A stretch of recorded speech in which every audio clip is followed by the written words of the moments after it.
this meeting. When it happens, it happens. We do not respect the people next to you or the council or the administration. I will make a motion, and we all can walk out together. We all stand for the Pledge of Allegiance.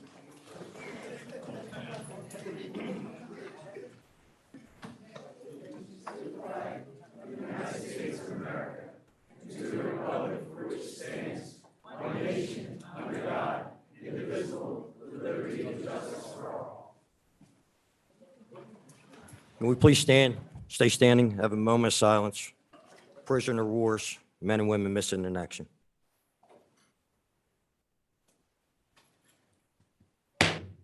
Thank you.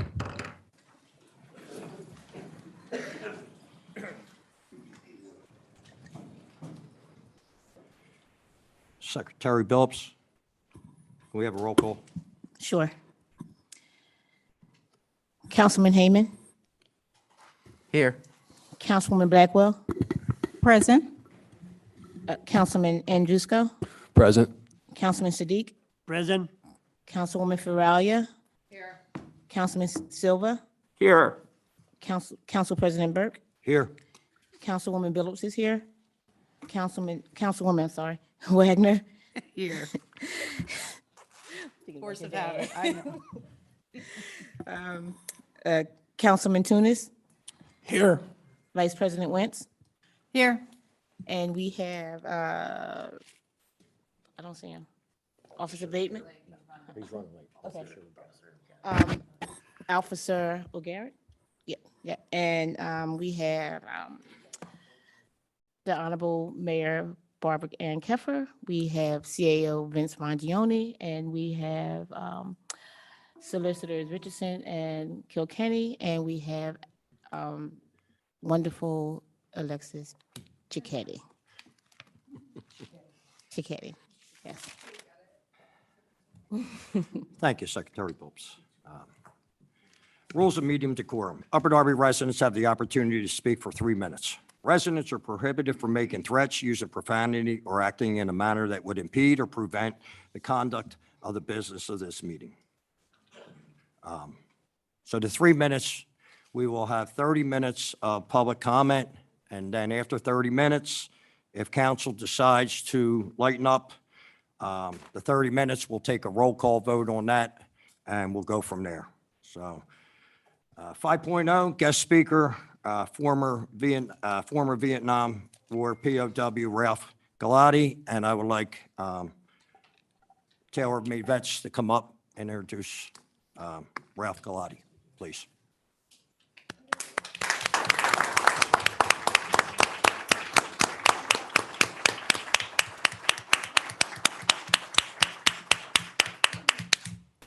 Good afternoon, Council. Last Memorial Day, the POW flag and the MI flag was not flown on top of the township building. We have had many discussions about this. The first time I came to council, I tried to educate council because I realized that council was mostly civilian. Second time I came here, I have to apologize. I came with anger in my heart because I feel passionate for something. When I came back, I realized other people did not come back. And it was up for me and my brothers to actually stand up. When it comes to the word veteran, a lot of people don't understand what a veteran is. A veteran could be your brother, your sister, your mother, your father, your niece, or your nephew. We cover each culture that is basically on this planet. But I'm not really here to argue with you. I want to actually educate you because I'm actually ignorant when it comes to the acronym POW or MIA myself because I have never experienced it myself. So I asked one of my brothers to come up, Mr. Ralph Galati.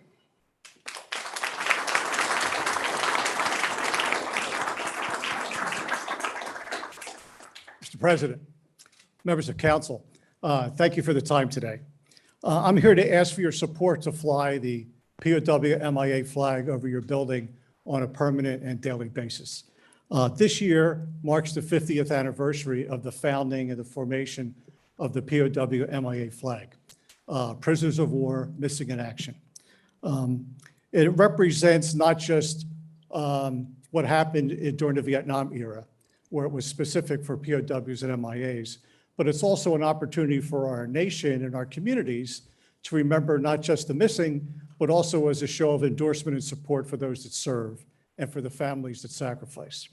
There are still over 80,000 missing in action since World War II. There's a Defense Department organization that is still supported and funded to go out and find them wherever they may be around the world. So the flag is certainly there for them. But there's also 80,000 families that are still waiting for an accounting. So that's what we're doing this for. Since 2019, the law changed where now the POW MIA flag can fly every day over federal buildings. And it does that. It is the only flag that ever flies in addition to the American flag at the White House. It's the only flag in addition to the American flag that flies at Congress. And it's the only flag that is permitted to fly on the same flagpole as the United States flag. So I think it would be a great endorsement for your community to show not just support for the missing, but also an ongoing support for the families and members of the community that we have their backs while they serve. Thank you very much.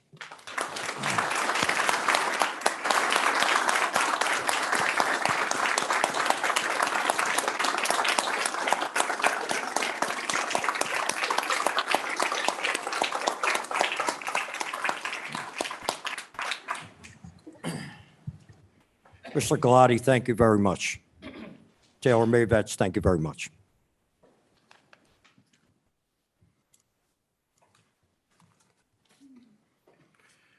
All right. So next up, 6.0, public forum. Solicitor, I'm sorry. Solicitor. Give me a new job. Secretary Phelps. Thank you. First, we have Melissa Harris.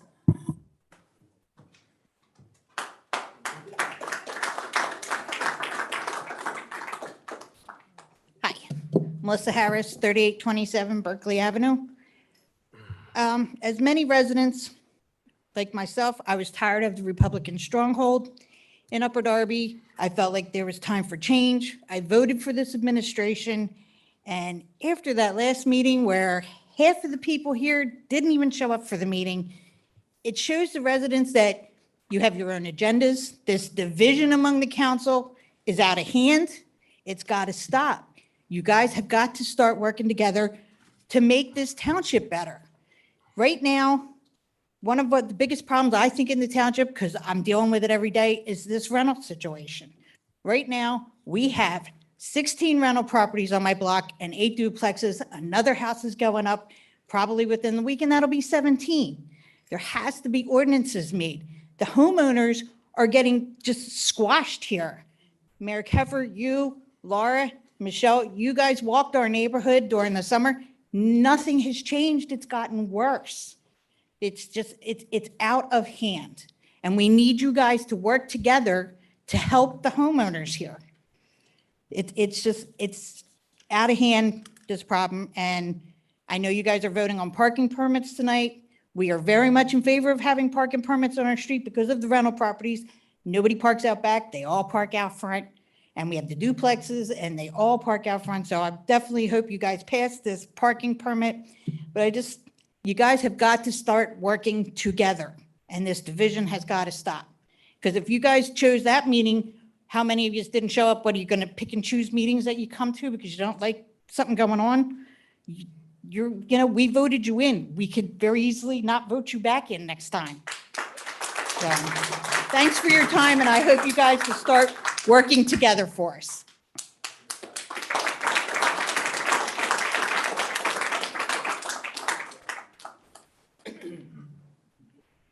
Thank you.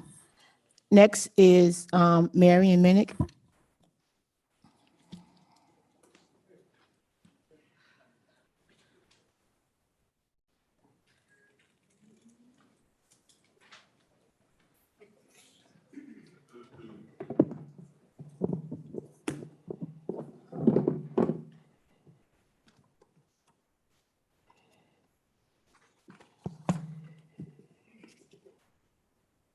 Hello, my name is Marion Minnick. I live at 1204 Wild Avenue. I'm here regarding the ARPA funding that I believe needs to be appropriated as soon as possible. There is already talk at the national level about taking back ARPA funds that have yet to be used.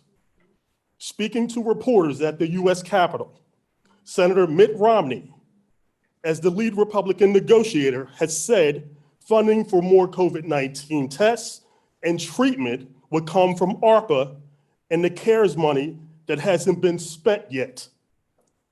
Upper Darby cannot afford to lose this money due to the political grandstanding we have been witnessing in the past few months since Brian Burke became president of council. Just in the last few weeks, Councilwoman Megan Wagner has given us some insight in what she would like to use the ARPA funding for if McCosey is able to somehow win the next mayoral election. Megan Wagner, Brian Burke, Laura Wentz, and the other three have a plan. In their grand secret scheme, which is obvious to me, they believe that they will weaken the current administration. Laura Wentz will primary Barbara Ann on the Democratic side. McCosey will then run against the weakened candidate, attempting to increase his chances of winning, and his administration will have full control of the ARPA funds to do what they please with it. They are determined to take control of the ARPA funds. Of course, this is about money and power.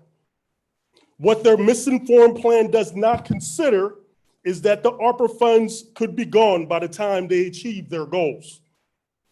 Mayor Keffer and her administration has laid out a clear vision for ARPA funds, which includes paying frontline and municipal workers, continuing to build the future of Upper Darby with the new community center on 69th Street, making sure government continues to run efficiently, making the much needed sewer upgrades, improving our green spaces for our children, families, and senior citizens.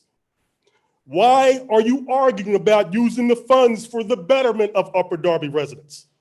Why are Brian Burke, Laura Wentz, Megan Wagner, and the other three making workers beg for their paychecks? Why are they standing against the much needed sewer repairs? Why are they standing against improving our green spaces? These are things that all Upper Darby residents stand to benefit from. We, the people of Upper Darby, cannot wait 2 years to begin using the remaining funds.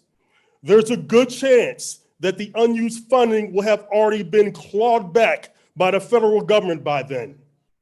There is still time for councilpersons Brian Burke, Laura Wentz, Megan Wagner, Excuse me, and the Mr. other Member, three your to 3 put the minutes, 3 interests minutes of is Upper up. Darby residents before their own political ambitions. Thank you. Thank you.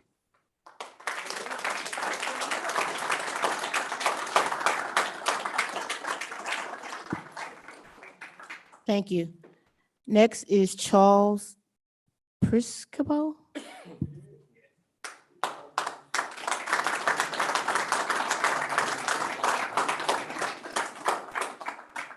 Don't feel bad. My mother and father still had a hard time saying that name.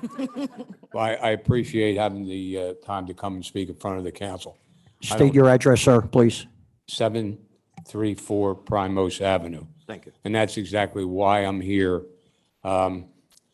It's not as dramatic as the other issues, but it is to the people who live on Primos Avenue. I don't know how many of you are familiar with the Barney Daily Furniture Store. Well, that was closed down and the thrift store was open. And recently, that building was sold to a steel manufacturing company. And the ordinances for that building demanded that all deliveries be made in the back by tractor trailers. And so this new company took over and redid the front of the building, but they leased, which I'm not on the L&I board, so I don't really know if it's legitimate or it's legal. I don't know. That's why I'm here. But they leased the right-hand side of the front of the property to a junkyard. Now, it's a very quiet, nice little street. Not a lot of rich people live there, small little houses, but they all have children. And now we have a continuous parade of tow trucks going up and down our street, either delivering wrecked cars or picking up wrecked cars. And as recently as 2 weeks ago, one of the neighbors had to call the police because one of the tractor trailers blocked the driveway that we have behind our house, and they couldn't even get out. And they went to Wawa to go get a soda and left the tractor trailer sitting there. Unfortunately, the police were not able to do anything about it other than maybe give them a citation for blocking the driveway, and I don't think that was what they were really there for, but they did get them to move. So I'm here to ask someone, and I don't know actually who to direct this at. There were several phone calls made to L&I by some of the residents. They were told, and this is very strange to me because I don't understand that chain of command, that it had to go through the mayor's office. Now, I've gotten permits before in the past in construction business, and when you went to L&I, that's who issued the permits and who changed whatever ordinances or zoning things that had to be changed. We never received any zoning notices for changes, and they put an 8-foot cyclone fence all around the front of the property, which, I mean, I don't know where anybody in this room lives, but I certainly don't want to live on a street where there's a junkyard. It's bad enough we have waste management at the other end, but they have their own entrance. They don't bother anybody. Their trucks go in and out, and they're very careful of how they enter and leave the property. But I really hope that somebody, we've been doing 2 months, we've been contacting people, the police, L&I. I don't know where to go next. And I'm speaking to a lot of the older people that live on the block, and that's why I came here. So I hope that someone will move on this as soon as possible. Thank you, sir. I'll talk to Councilwoman Fraley, and we'll get your number and we'll go through it. Okay.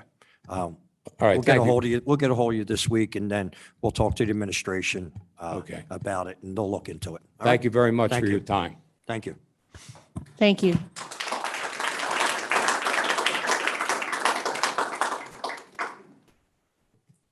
That's crazy. Next is Tim. I can't pronounce your last name, sorry. Toonstra. Like iTunes. It's easy. You try to look at it and say it at the same time, you can get a cerebral hemorrhage. I will be brief for change. Tim Toonstra, 610 Foss Avenue. I would like to first take just a second to thank the first 3 gentlemen who spoke. We appreciate your service. I know often it may not feel that way, but it is important, and I thank you very much for coming this evening. Appreciate you. Also, for the young lady who said that we need to work together, I have to agree. I'm not in a happy mood tonight. I'm not starting out with my typical thank you to everybody on the dais, because frankly, I feel as though you are all failing miserably. And you may win or lose a little bit at a time when you get something passed or over on somebody else, but it would be so much simpler if you got together and talked. And the innuendo about what's going on, that you apologize first by saying, I don't mean to indict anybody's character, or I don't mean to say somebody's doing something illegal, and you follow that immediately by something that sounds exactly like that. It's a little disingenuous, to put it mildly. Finally, I want to repeat what I said on February 2nd, and I stood here. 3 days out of the hospital from a stroke. Because this is important, what we do here. It matters. What you do matters to everybody who lives in Upper Darby Township. You're not taking it seriously. You're an embarrassment. And if you're excusing yourself, you're making a big mistake. Because there is no justice until there's justice for all of us. There is no equality until there's equality for all of us. And there is no Upper Darby Township that we can all be proud of until you people start representing the people who elected you, who put you where you are. So I will repeat what I said on February 2nd. Do your job.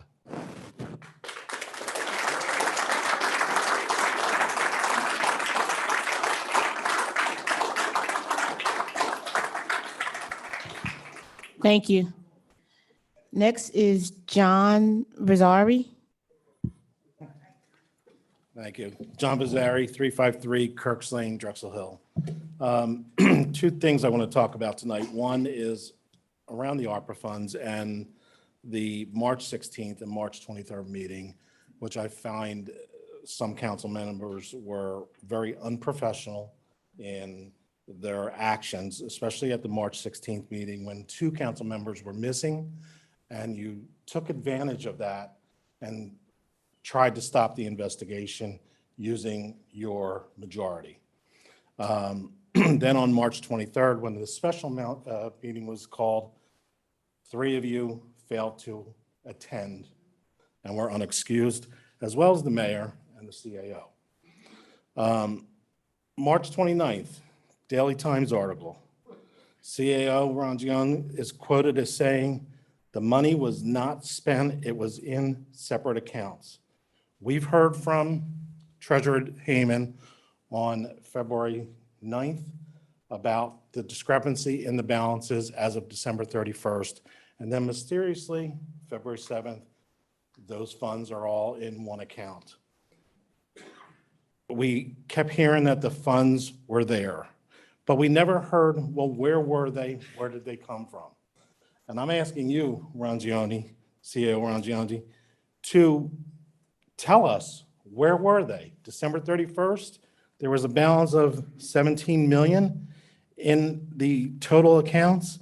And Heyman said that even if he included all the other accounts, it wouldn't add up to the 6 million that was missing from the ARPA funds. So where were these $6 million in funds from December 31st to February 7th? I think it's an easy question to answer and to tell us, but we just keep hearing that the funds are there. I just find it ridiculous. Typically, any business organization or municipality that has adequate controls in place do not solely rely on those controls as a mechanism to make sure that things are done. You always have to trust and verify. And I feel like some of these council members don't want to verify what happened. My second issue that I want to talk about is this has been raised before. I raised it to Councilman Heyman about a neighbor who moved into on my street that is operating a rental car business using my street as a parking lot for people to come and pick up cars and drop them off at all hours of the night. And this has been reported to the mayor's request line, has reported to Mr. Heyman as my council member representative. You have not gotten back to me. And something needs to be done. Thank you. Thank you.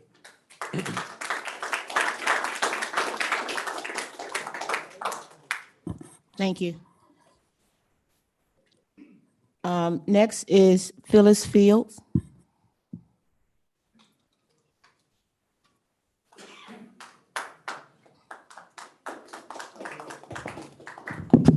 Hi, I'm Phyllis Fields. I live at 740 Edmonds Avenue, Drexel Hill. I'm here tonight. First of all, I know you want to have this meeting be right, and I'm sitting back there, and this crowd's been talking the whole time. You haven't once gabbled them. I just think if you're going to hold the kind of meeting where we all pay attention and keep quiet, it should be that for everybody. I'm coming here tonight because we really need these funds passed, and I know you have like a million little reasons why you can and you shouldn't, but they're just not good enough. The man was right when he said that Romney wants to take the money. I saw that. I saw him on the news. And so we can't afford to lose it. And we really do need it for things in the community. I mean, it's been a long time since we've had any money to do anything special in this community. And the idea of being able to fix the parks and make this community center, these are wonderful things. These are things that are really going to bring our community up. We've got the cleanup we had on Saturday, the trees that have been planted there, and the trails. I mean, those are really pluses. And so I would like us to keep on that track. I don't expect everybody to agree on everything, but right now we have this money. There's a possibility we could lose it. I just wish you would come together and pass this so we can use it. I don't want to hurt you people. I understand some people feel strongly about certain things. I think some things that you feel certain about may be misinterpreted and you may not be right. So why don't you pass this, and then we can have 9,000 investigations and throw everybody out if you want to, but at least we would go on and continue progressive in Upper Darby. Thank you.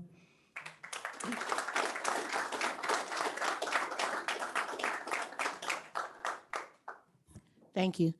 Next is Bonnie Hallam.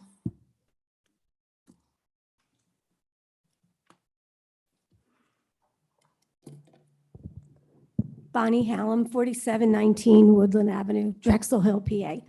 I just have two brief things to talk about. The first one is the ARPA funds. I implore you, as Phyllis did and a number of other people did, to please introduce and advertise 3111 to allocate the ARPA funds. We need it, and it should be done. There's nothing that should be standing in the way. The second thing I want to talk about, I'm by trade an educator. I started out teaching first grade, and through my years of educating, I've been teaching adults for a long time now. And I have learned a lot from those people that I teach.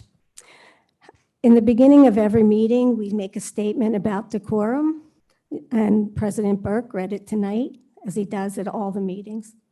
And at the end of each meeting, President Burke reminds us that it's nice to be nice. And both those things are great words, and I really appreciate that we frame our meetings that way. However, I do want to talk about the fact that in many of the meetings in which I've attended, President Burke, you have yelled at people who are in the stands in back of you, and no one deserves to be yelled at. And it is nice to be nice, but it's nice to be nice in action as well as in words. No one deserves to be yelled at. I think that there has been some inconsistency in the way that people are treated. Some people get gavelled and yelled at. Some people get a finger to warn them, but nothing else.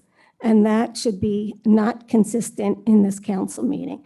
Everyone should be treated the same way with dignity. Just a very brief story, as I was a first grade teacher, my first year, like most first grade teachers, or most teachers actually, is a very hard year because none of us have classroom management skills. And so I yelled at my class a lot to try to get them to do what I wanted them to do. And one day, a little first grader came up to me as I was yelling and said, "Ms. Hallam, don't you see it's not working?" And that was a big lesson for me, and it really helped me to become a way better teacher through my years of service to the community. And I hope that we can say that tonight. And President Burke, I respect you, and I think you have a hard job, but I think that it's not working to yell at people, and that maybe we should find another way. Thank you. Ms. Helm, thank you for your thoughts and your words. Thank you.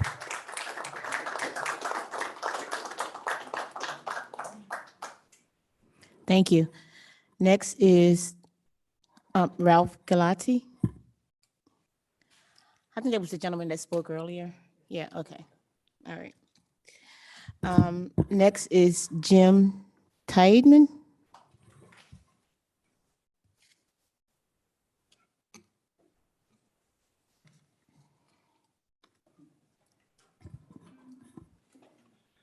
Jim Tiedemann, 452 Kenwood Road, Drexel Hill. How you doing? I wanted to bring something to your attention. My neighbor, who just moved in a couple of years ago, nice young man, I live in Drexel Park, and this was the original house in Drexel Park where he lives now. And there was an original driveway there, but this J&J contractor came in one day and created a carport right on his front lawn where he can park 2 cars. And I did mention this to Josh and Ellen and I.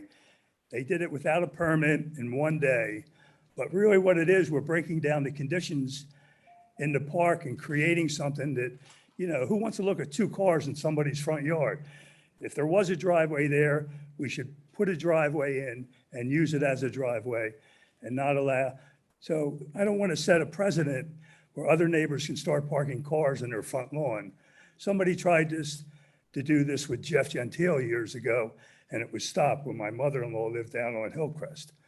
But Jeff stopped it. So I just wanted to bring it to your attention. You know, we just can't allow things like this at the house I'm speaking of is at 445 Kenwood Road in Drexel Hill. And if you look at the house, there's an archway there where the original driveway was. But, you know, parking 2 cars on the front lawn just doesn't work. Thank you for your time. I just want to mention that. And there's one, and, you know, paying $11,000 a year taxes, you know, I expect a certain standard. So I just wanted to mention something else. At the high school, I know it's not the school board. At the high school in '98, I was working on the chiller up on the roof when they had when they used to have 1 unit for the high school. There's louvers outside from the cooling tower. They've been, if you look up at the building, say from the Dairy Queen side, you'll see these louvers falling down. Well, in '97 or '96, when I was working on it, whenever, you know, I just I personally could fix that in one day and cover it up and make it look presentable. It's been like this for almost 25 years. Somebody's got to take some pride in this school, folks. Just stand out on Lansdowne Avenue and look up, you'll see it. It's been there for at least 24 years. So I just wanted to mention it. So thank you. Thank you. Thank you.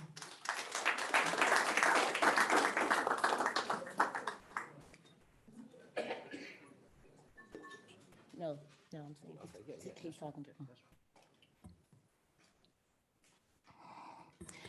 Thank you.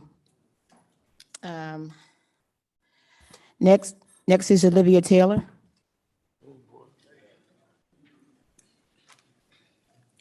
Okay.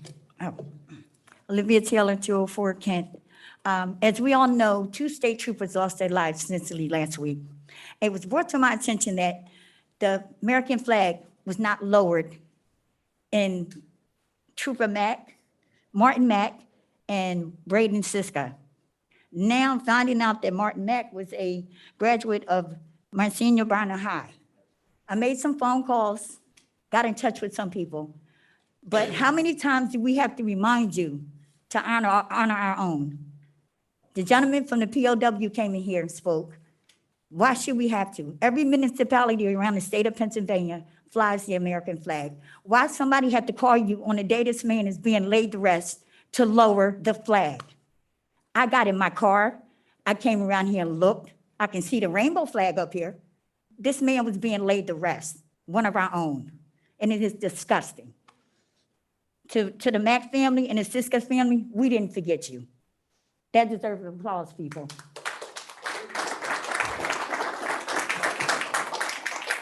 Secondly, this article in the paper, Tunis, about Blacks don't have a say. I think you've said too much, the Black people on this panel. In fact, you said so much, it's an embarrassment to the Black community, okay? You sit here, Vince sits here and texts you what to do and say throughout this meeting. Like sheep or puppets, whatever you want to label yourself, you do it.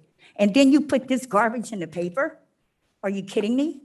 Second thing I want to bring to everyone's attention, Sadiq is not a resident of the 6th district. And he hasn't been a resident for the past 6 months. A clear violation of the Home Rule Charter, okay? From November of 21, he's been in here voting.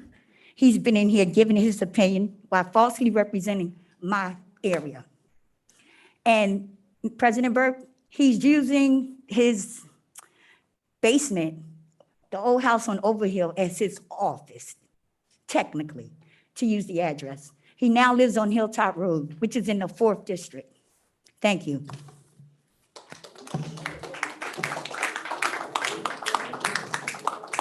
Get to step. Get to step. Thank you. Next is Paula Ann Sabatino. Hi, Pauline Sabatino, 3726 Garrett Road in Drexel Hill. I had this whole thing written up that there's no point in even saying right now because John pretty much covered everything I was going to say. I will say, though, that the article in the paper was off. I mean, we have so much racial divide anyway. Why would anyone use something that has nothing to do with racial divide and say, that's what it is? It's not. We have to work on bettering ourselves, not using a card just to get people started up. I come here tonight, I get out of my car and I see all these people out here and I'm like, what is going on? I text Tina, I'm like, there's like 100 people out here. What did I miss? And here, people are out there screaming, free the funds, free the funds. And that's all cool. But if you guys would lose that rule where you can't answer things, it would really help out sometimes at these meetings, because then you could explain to these people why the funds are still being held. Because they're under investigation, because $6.3 million went missing, then showed up miraculously a week or two later.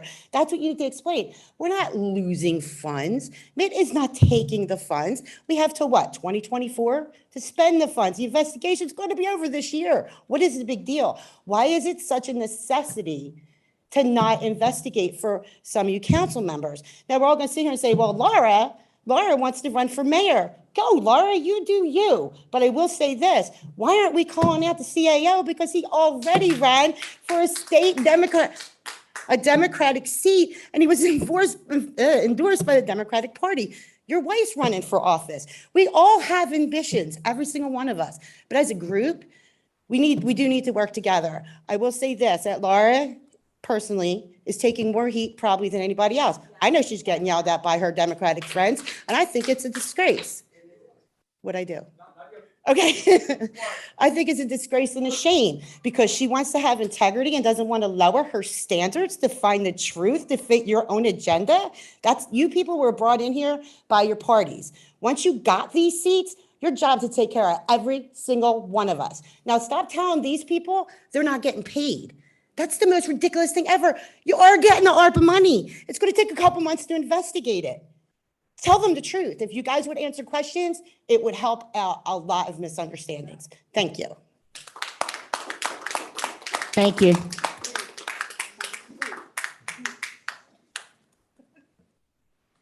Next is Tina Hamilton.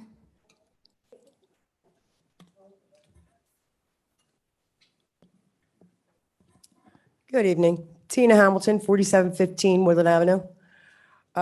Just what Paul Ann said, absolutely. If people understood, people are still going to get paid. This does not affect their paychecks. These funds will eventually get released once everybody gets investigated. But as of 2 weeks ago, I know I was pretty disgusted standing here when I see that Blackwell wasn't here. I see that you walk out the side door, which was ridiculous. Your lawyer there wasn't there, which I guess he wouldn't be because you weren't. All right, we can go right around the bill. We can go right around. You weren't here, you weren't here, you weren't here, you weren't here, you weren't here, and definitely Vince wasn't here. Why? Because it wasn't working in their favor. Well, you work for all of us every day of the week, even on days where it's not nice and it's not comfortable. The fact that you were in the building and you walked out, I was floored, really. It really is, it floored me that I have a mayor that these people voted in, because guaranteed you didn't get my vote. You didn't get it. But still, you still walked out that door, and I don't understand it. Why wouldn't you all want to be here? What is to hide? Obviously something, obviously a lot. Something must have to be hidden and buried for you guys to pull up a motion to stop it, and then ignore the fact that they're going to pull it back up as a motion and vote for it in a special meeting that everybody's aware of. It's ridiculous to have children sitting up here, and we have children. Thank you.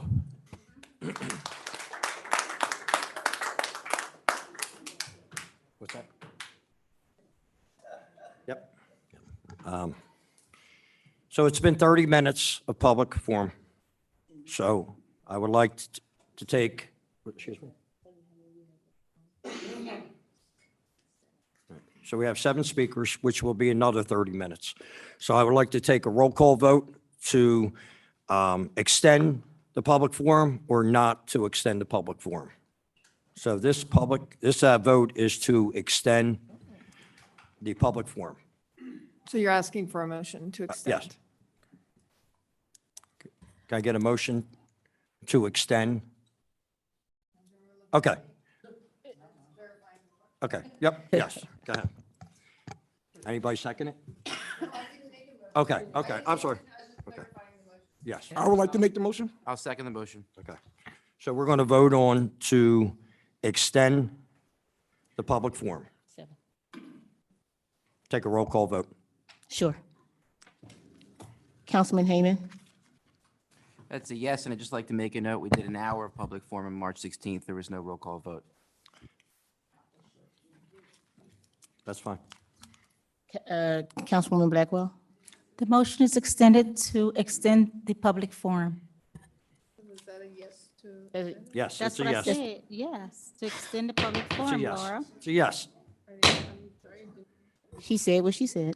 I got Andrewsco? Can I ask how many speakers are left? 7. 7. Is there any way we could put like a limit on it for like 3 or 4 more speakers, put like a 10-minute limit? No, it's either It's either, yes or no. I'm going to be a no then. okay. Councilman Siddiq? Yes. Ms. Taylor, we're in the middle of voting, please. He does represent the 6th district. That's enough.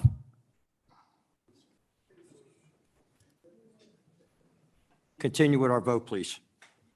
Councilman Siddiq? Yes. Councilwoman Faralia? No. Councilman Silva?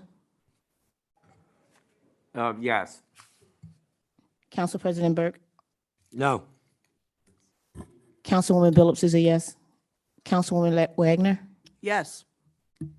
Councilman Tunis? Yes. And Vice President Wentz?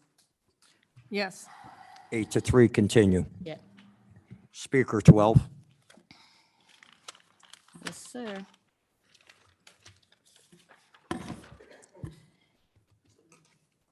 Oh, I'm sorry. Next is Lee Jordan.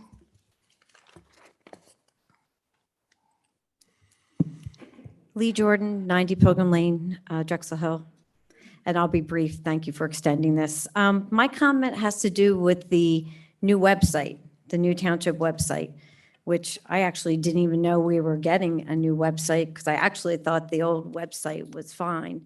I guess I would like to know, and I did submit my right to know request online because the right to know request form hasn't been downloaded yet, how much this new website cost.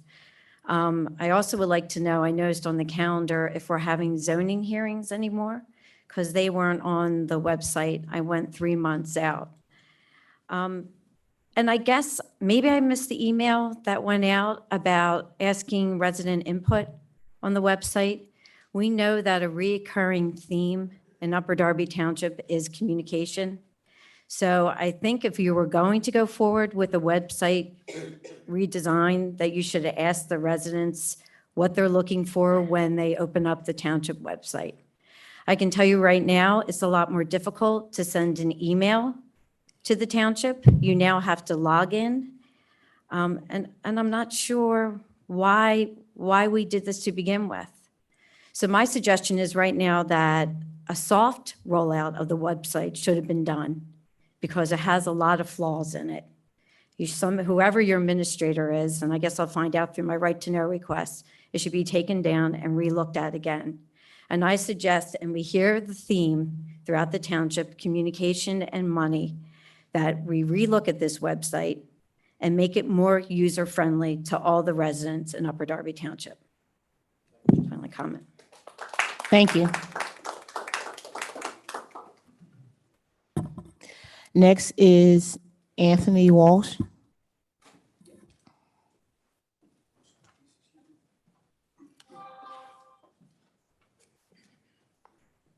Good evening. My name is Anthony Wolski, 207 Hiawatha, Drexel Hill.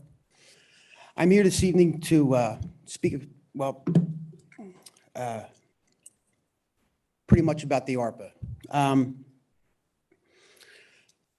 When I've recently read about the political discontent that is holding some of these funds up, I normally won't come to these meetings because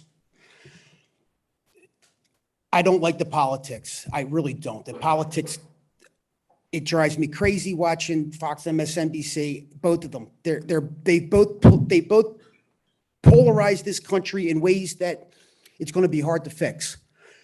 But then when I hear it in my own town, it's pretty disheartening. And I would just like, as a construction guy, as a tradesman, hopefully these funds can be advertised and released, and the politics can stop. It's gotten to be enough. I really do believe that. Thank you. Thank you.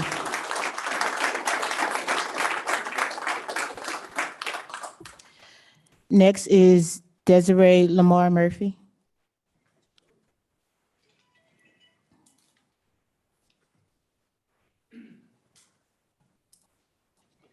Good evening. I'm Desiree Lamar Murphy, 7116 Sellers Avenue. I think everybody knows my address by now. I stand before you as founder and CEO of Murphy's Giving Market, a nonprofit here in Upper Darby who works tirelessly to eradicate food insecurity and poverty every day for families across the county and beyond.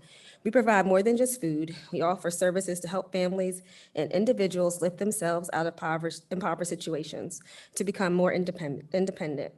The purpose of me standing here tonight before you, along with many of my supporters, is in plea of the release of the ARPA funds so that we can continue to do what we have done to serve the community in which we have been doing very well. I want you to meet Hawa. In this card, she reads, on August 11, 2021, "Dear sisters and brothers, whoever you did, it was done unto the Lord. Thank you so much. When I was hungry, you fed me. You gave me drink. You gave me a coat and shoes for my feet." The purpose of the ARPA pandemic relief was to send money, which was to support nonprofits who have been hit so hard, extremely hard by the pandemic. We started off serving 30 families, and today we have roughly 200 families to visit the market each week. We cannot continue to serve our people, your people, my people, all the people, without your support. We all the nonprofits, some of which are in this room today, were hit very hard since the pandemic. And we need you to stop feuding and do what needs to be done to help the people in the community who you are put to serve, who entrusted their lives to you and their families' lives. Next time you're at a supermarket or a restaurant eating, think of those who stand in a line for hours and hours in all kinds of weather and situations for groceries. Counsel, when you go home at night to a nice warm home, think of those who without heat, and there are many. My heater broke last week, and I was without heat for 2 days. It was frigid in spring, and I imagine those who don't have heat. We, the nonprofits, have been upholding these families, but we're running on fumes. Without the support of this very township in which these people live, need your support. Thank you.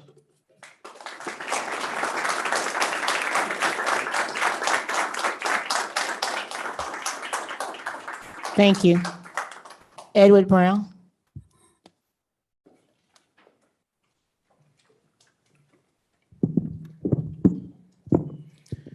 Good evening. My name is Ed Brown, and I live at 7111 Pennsylvania Avenue. Thank you for this opportunity to address you this evening. I have 3 things that I'd like to offer during my allotted time to speak: my advice, my hope, and my request. My advice: I respect everyone that sits on this council because I understand the incredible responsibility and honor that it is to be an elected official that has to make decisions that affect the lives of others. It is a privilege that I take very seriously. I am certain that you all do too. It is important to realize that you don't have to love everybody you work with. I have worked in corporate America for 20 years at a company that I thoroughly enjoy, and I don't love everyone that I've had to work with over the years. There were definitely some people that I enjoyed working with more than others. But I've always respected everyone that I've had to work with and kept my focus on the mission and task at hand. I know that in this setting that there's an additional variable that may affect how you operate: politics.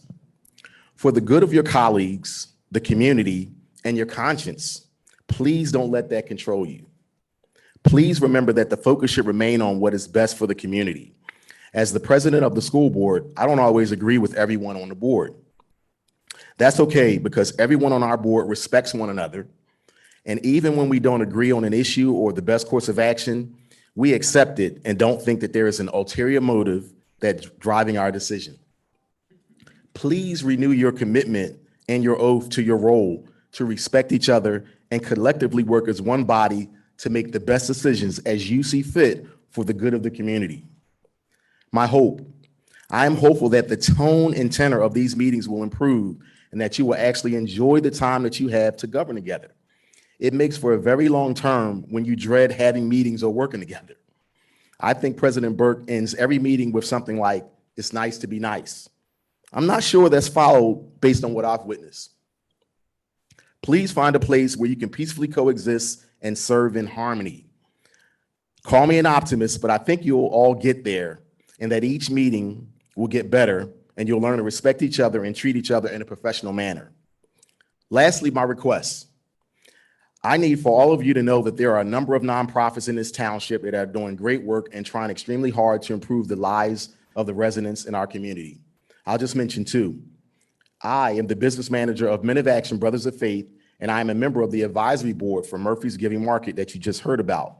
And these organizations will be adversely affected by continuing to withhold the Arpa funding. I understand that it is important, prudent, and necessary to complete an audit to have true accountability and learn if everything was handled as it should have been.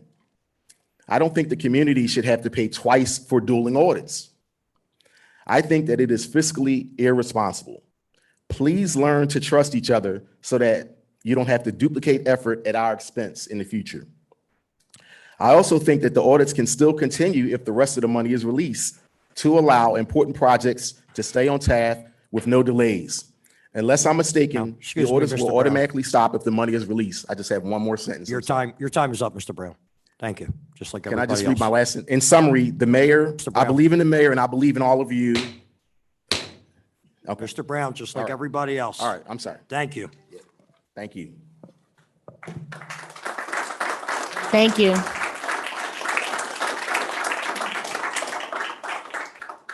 Next is Kyle McIntyre.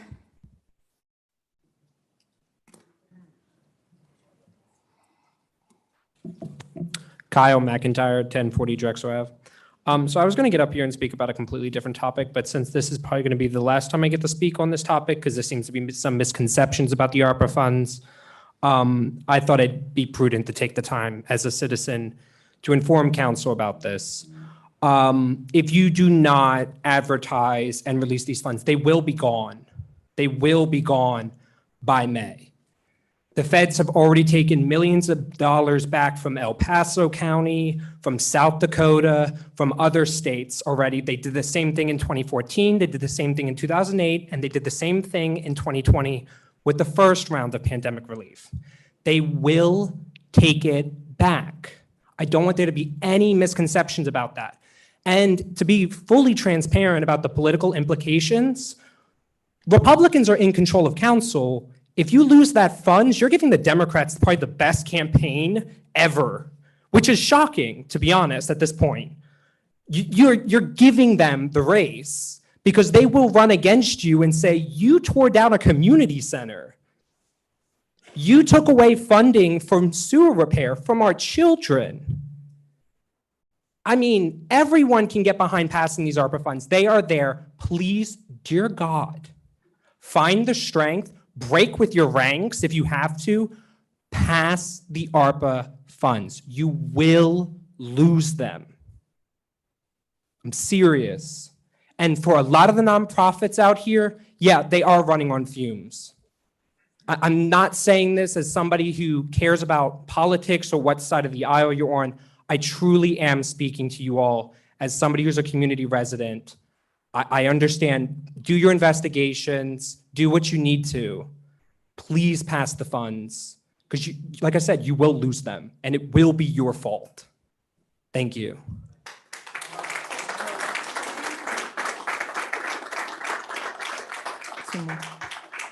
Next is George Beatty. Good evening, everybody. My name is George Beatty. I live at 236 Wild Avenue. I've been to a few of these council meetings now. The last one I was at, I heard, I think it was Councilwoman Wagner, you made a comment about a senior center. And it was maybe off, kind of off topic, but I heard it, and it maybe naturally I thought about my own grandmother, Anna Maria Immaculata Lucia Santagata Beatty. She's gonna be 98 years old this year, as far as I know, the oldest elected committee person in the state. And I've had the great fortune of living in the same house as her when I was growing up. I got to, live with her during her senior years. And all the time she would, dress herself up with her bow and her little shawl and her play jewelry that she likes. And she'd go into town and she knew, all the shopkeepers, the pizza shop owner and the hardware store, and she'd go and she'd laugh and she'd gossip probably a little too much, but she liked it, and it kept her happy and it kept her healthy. And I think it's no small part, one of those connections that she made, is a reason why she's still here, and I still get to go and give her a hug at 98 years old. On some of those trips, she would, she'd go down and I'd stop her. She'd be going past the park that was down the street from my house. So I'd jump in the car, go down there. She'd drop me off, and in the summer months in my township, they'd have like a counselor, and they'd open up a pavilion and they'd give us games, right? We'd play knock hockey and basketball, soccer. They get a tennis ball out and a broomstick, play stickball. We even did this thing, it was called Park Olympics. We'd compete with the other parks in the township. And it got really heated sometimes because I wanted my park to win, right? There was some pushing and some shoving, right? I scraped a knee or something. I probably pushed the envelope a little too far sometimes, and I got put in my place.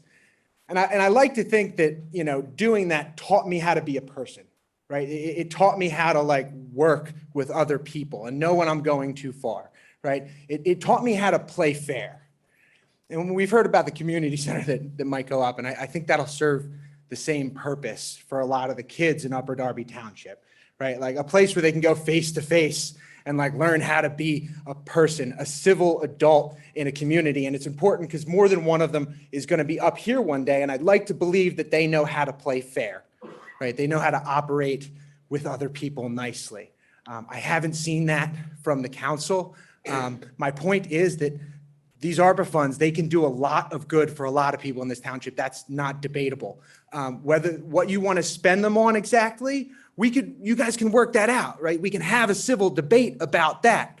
But let's get to the details. So my ask first, because this is just to advertise, I would ask you to pass it to advertise so we can start to have that debate, right? Because if we don't have that debate, right, if we don't have a conversation and a dialogue this room's meant for, we're not left with peace and harmony and the world in one place, Upper Darby. We're left with this political war that's going on that's keeping the people out in the cold and hurting everyone in the township. So please vote to advertise the funds, and if you don't, put forth your own budget, okay? Let's have a debate. Thank you. Your 3 minutes is up. Thank you.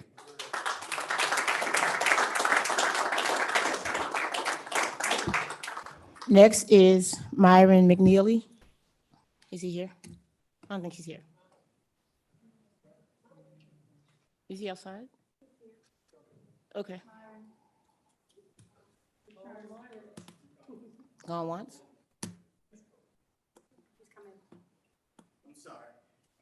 Okay. How y'all doing? I'm Myron McNeely. I live 7116 Hilltop Road, Upper Darby, PA. I'm coming to address a couple of issues dealing with this council here. One is we do need to pass the Arpa funds. We also need to stop holding our union brothers and sisters hostage and threatening not to pay them and what have you. But then this council need to come together and learn how to work together and respect one another without alienating others on council. There was a power grab given on this council that really damaged the council. And I don't think it's fair to the people that selected and voted for council, because they was misled. And they was misled because it was a power grab given on this council that affected all people of color on this council, and it's wrong. It is totally wrong. And I think we need to address that issue and try to reset that issue. Because it's not necessary. Everybody on this council was voted in. And they was voted in to serve their community, and they should have the right to do that. And you can't do that when you got to create a committee that don't exist. When you have committees that do exist, and people on council do not sit on any of those committees, and that's wrong. It's only 6 people that run the committees of any value in this council, and that's wrong. And the 6 people that run it should not be running it like they're running it, because those 6 people was not voted in by the Democratic committee and the Democratic voters of this community. And I think that this is an issue that need to be addressed, because the power grab that took place is wrong. Thank you. Thank you.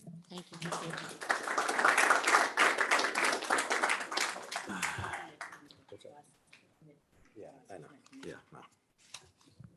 That's a comment that you should know what you're saying. So, thank you to all the speakers. We'll move right on. 7.0, the Honorable Mayor Barbara Ann Keffer.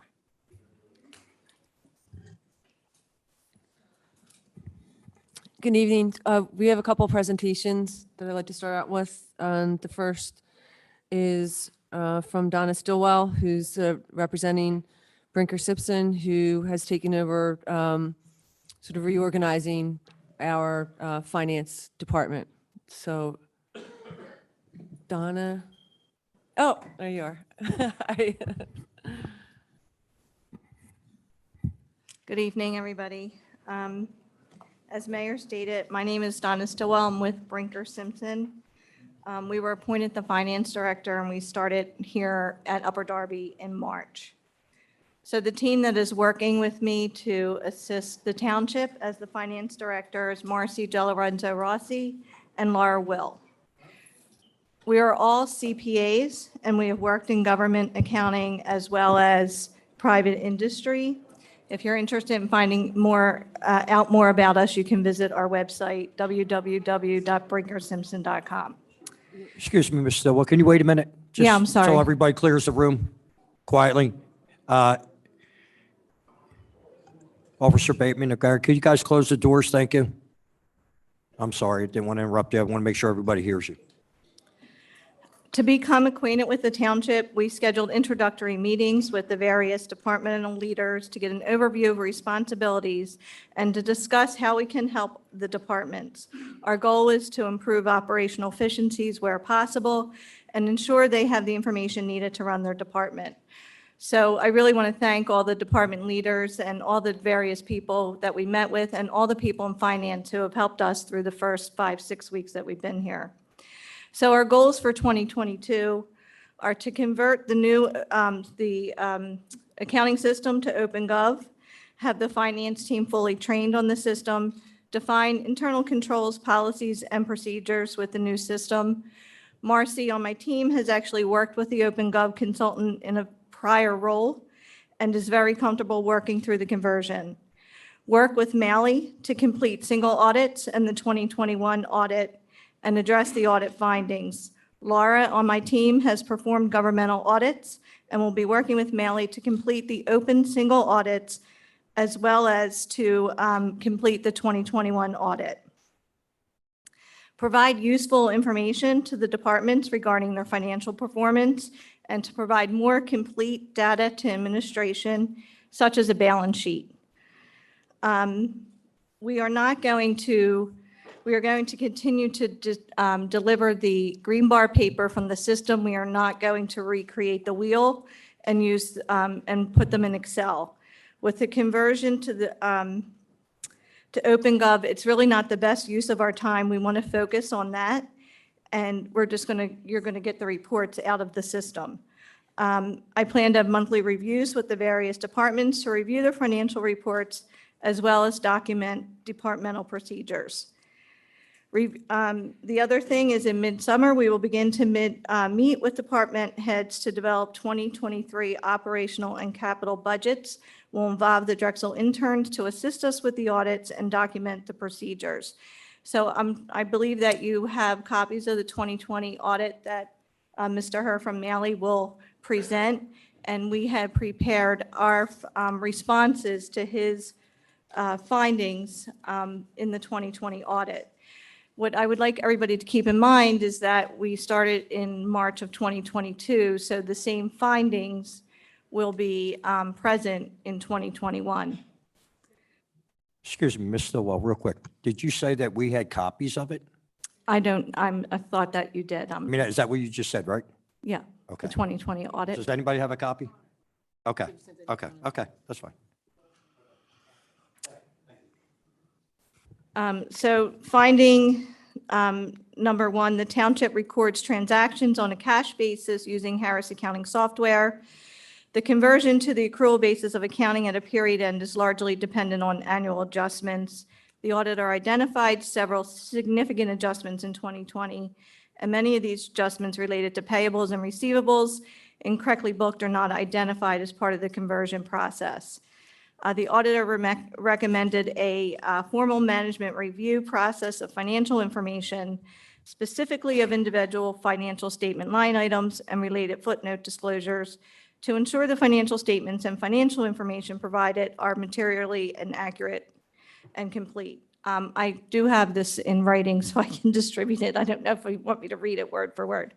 But our action items is to assist township management with preparation of financial statements, supporting schedules, and identification of manual adjustments required for preparation of the 2021 audit materials and financial statements, specifically focused on those accounts impacted by cash to accrual conversions, including payables, receivables, and prepaids.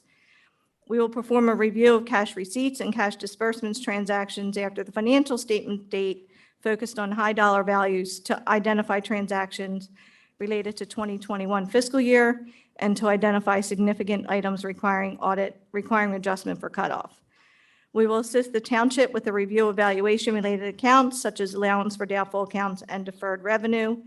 We will work with the township to document the financial statement review process and valuation methodology for 21 audit preparation.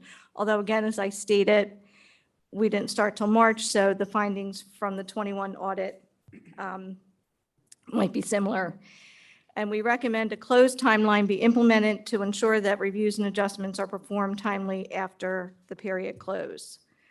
Finding 2020-02, internal control policies and procedures. The township has not documented and does not maintain formal internal control policies and procedures to standardize the treatment and processing of transactions and to ensure proper management review of transactions. The auditor recommendation was management should perform a thorough review of internal control policies and procedures and to document those policies. Additionally, management should evaluate the need for changes to enhance the effectiveness and efficiency of current operations. Specifically, management should prioritize controls around the approval and maintenance of supporting documentation around cash receipts and disbursements. So we have begun to meet with township personnel to understand and document current state processes and procedures where controls can be implemented to enhance effectiveness and efficiency in the current process. We will work with process owners to document and implement these controls.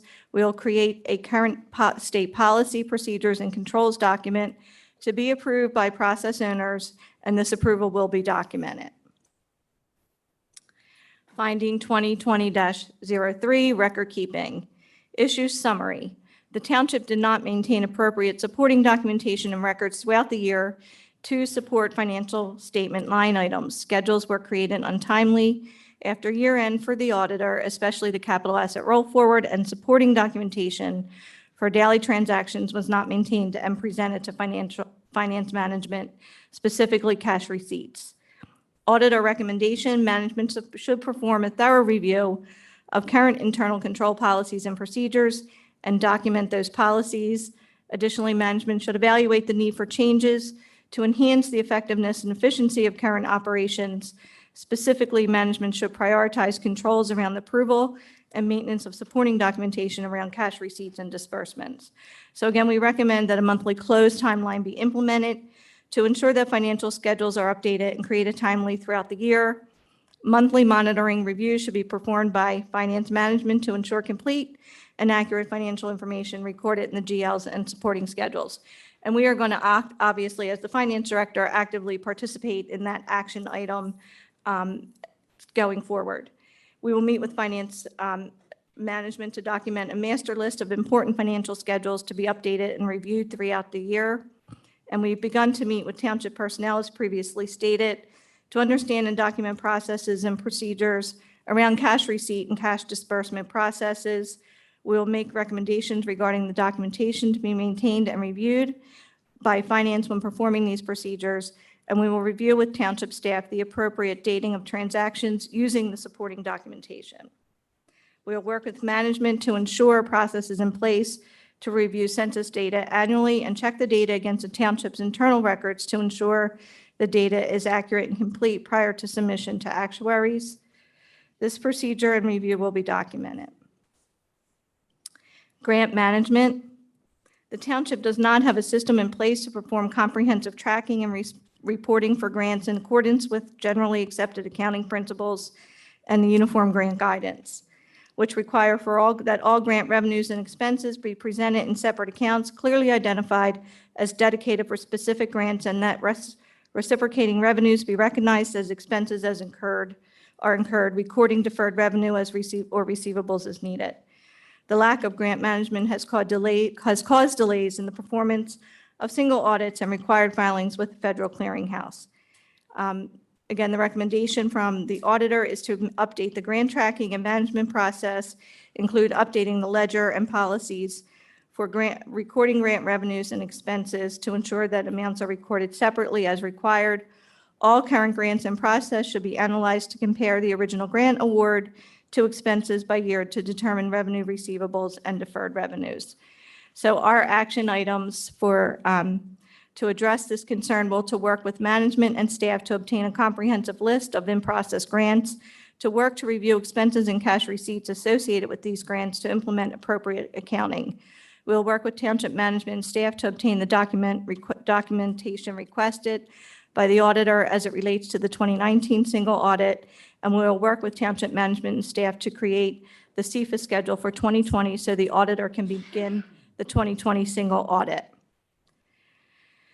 Finding 2020-05, information technology software. The accounting software used by the township is inadequate for its needs and requires several manual processes for recording transactions and reporting. Inadequate controls are in place over the manual journal entry process. Management should evaluate, and the auditor recommendation is management should evaluate new accounting software packages that would meet the needs of the township and automate processes where possible. And we are working on this, and our goal is to have this conversion done so that we can start 2023 with the new software. I think everybody's going to be happy. So a finding 2020-06, transfers between funds. There was a finding there. And again, action items and auditor recommendations, which we will address. Additional finding, Upper Darby weed and seed reporting. The auditor was unable to determine if reporting requirements for Upper Darby weed and seed were met, and township management should review this organization, ensure that they are meeting any reporting requirements. And we will work with township management to understand and document the relationship as part of this process. Tax and financial reporting requirements will be considered and documented. And just generally, as I've stated, we expect findings to repeat in 21, as we were not engaged until March of 22, and progress on remediation efforts for 2022 are expected mid to late 22. The above response represent the actions to be implemented by us, BSCO, to currently address the auditor findings. The township is in the process of the accounting system conversion as a comprehensive action to address the system limitations identified in audit findings and overall operational performance. And as I said, the conversion's expected in 2023. We are actively partnering with township management to identify best practices and internal controls to be effective in the new system, including updating the chart of accounts to be comprehensive and in line with GASB reporting requirements, automating the purchase order process, documenting consistent processes, policies, internal controls, and record-keeping guidelines across all departments within the new system.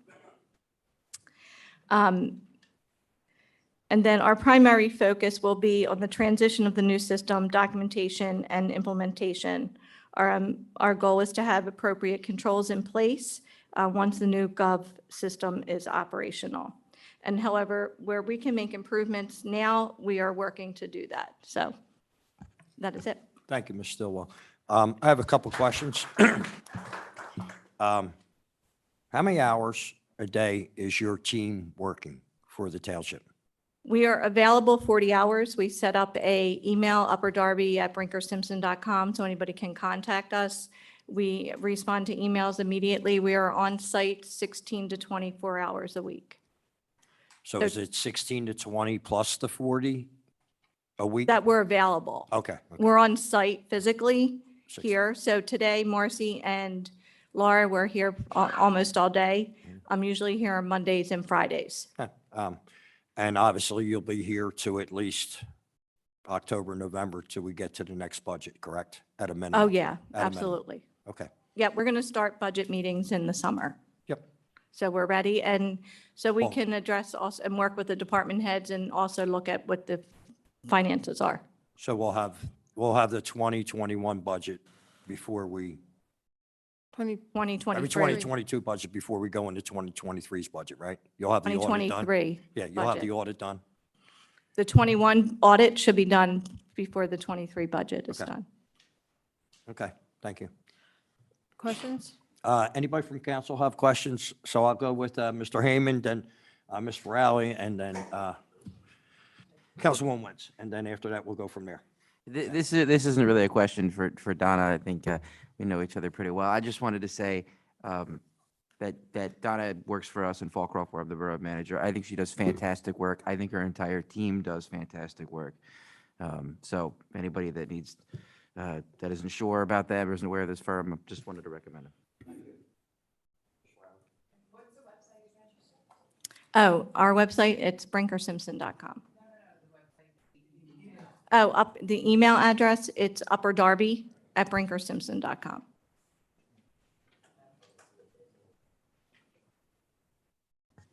Anything else, Councilwoman? Okay. Councilwoman Wentz? I have a bunch of questions. So when you start working on the 2023 budget, the Council Finance Committee would also like to be a part of that discussion. Okay. We also often meet with department heads to discuss that. So it's, if we can be included. The last time we did it, we actually ended up doing it very late in the game, in the whole process. And we would need more than 20 minutes to speak to department heads each. It wasn't enough time.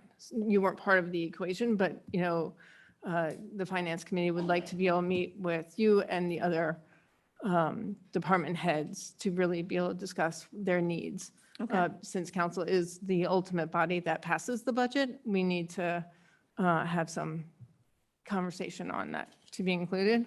I just had a couple other questions. So you're in the process of converting to OpenGov, but so we saw a couple meetings ago a whole video on OpenGov and all the services that they provide. And a lot of what they showed in the video were all these different spreadsheets and graphics and so forth that are created by all the information being inputted into their system. But what you just told us was we're not going to get that because we're going to continue to get the green bar stuff that doesn't really, that isn't easy to excuse me. read. Yeah, no, I'm sorry. So, are we going to get the whole package, or are we just going to continue to get green bar for a long time? When whole the point new is system is operating, you won't have green bar paper. When the new system is up and running, you will get the report. So there will be the, the budget reports, the balance sheets, the P&Ls, whatever reports council wants to see would be easily able to run out of the system. But we had an Excel spreadsheet for the past year and a half. We got spreadsheets, Excel spreadsheets, and now we're back to green bar. So I'm not sure why we can't continue to get an Excel spreadsheet that is very clear on how it, on the information versus green bar, which, I mean, it's kind of, sorry, just all about the visual aid, but, we're talking the old 80s, 70s green bar. I'm fully aware of Okay. that. I mean, I know you're probably aware. I don't know if the residents realize that we are actually talking about this really old green bar versus for the past year and a half, we did actually have an Excel spreadsheet that made it easier to understand the numbers and everything. And it was a lot easier to carry than this green bar, let alone store in your house. I understand, but we want to develop our resources to move forward and to take that data and put it into an Excel spreadsheet. I believe there was a consultant who was doing that. I don't want to waste my time doing that when the information, although it's on Greenbar, is basically the same as what was in that Excel schedule. So the information that you need includes your actual year-to-date numbers. It includes your monthly year-to-date numbers. It includes your budget. Everything that you need is on that green bar. So to waste resources to take data and throw it into an Excel spreadsheet doesn't make sense when there's so many other issues that we want to address as a finance team. So for me, that doesn't make sense. But we're here to try and give as much information to council and to the mayor and for the departments to do their jobs. So monthly, as I said, once I get the reports, we're going to meet with the department heads and review the information and see how we can help them. We've already made some minor changes to relieve some inefficiencies in payables. So we're trying to address things. And for me, that is not a game changer. When our focus needs to be on OpenGov, which is 9 months away. It's 9 months away. So I'm just asking for 9 months, if you can just deal with Sure, this. I mean, I've dealt with it for 2 years before. I'm just saying that Okay. I feel like we've gone back in time instead of moving forward, but we can hold on 9 months and get the new There is a method to documentation. the madness, I understand. Of course, and I realize there's a lot going on. So within within our finance realm, many of our department heads would submit purchase orders, right? And then they would not know if those purchase orders ever got paid. And the only way they would know that it didn't get paid is that those companies would send them late notices. Where our PICO bills weren't paid, the water bills weren't paid, other bills weren't paid on time, where some, I'm sure we accrued a whole lot of late notices, like late fees. I know there was a bill that if it was paid late, it would cost a $50,000 late fee. So while you're working on fixing things, if there's any way to to pay our bills on time, right? To also let our department heads know when their purchase orders that they are submitting to you guys are actually getting paid, so that they can, so they know what's happening with their budgets of, what's happening, and also know, what to expect. I mean, if they knew in advance that a bill's not going to be paid on time, then they have a chance to reach out to that company and let them know. But if they don't have any idea until they get a late notice. So I had previously stated that we had already addressed some operational inefficiencies, and one of them was the utility bills. So all utility bills are now being paid via ACH payment, so that the payments will get paid onto the right account. They What's will get ACH payment? Well, automatic payments. They're on automatic payments. To our Excuse bank me. account or to a credit card? Excuse To a me. credit I would card like- or a bank excuse account. I'm sorry, I'm still. I just want the public to know where we are at this point. Councilwoman Blackwell, Ms. Stillwell, and Councilwoman Wentz, you're speaking. I just wanted- If I you want want the to public to speak, know. if you want to speak, raise your hand and I'll get to you. Do not President, I interrupt. just want the public to know where we are at this point, what we're doing. What we're going to do here is we're going to make a motion to adjourn this meeting. That's what's Okay. going to happen, Okay. okay? great. Okay. Another interruption, we will have a motion, and I will make the motion to adjourn this meeting. One more interruption. There's a dialogue going on, respecting each other, and you're jumping in. No, I'm not jumping in. I just want the public to know where. I make a motion to adjourn this meeting. Anybody second it? Second. We have a motion on the floor to adjourn this meeting, and we have a second. Get a roll call. This is ridiculous. The public needs to know what's going on. We got a roll call. We got it.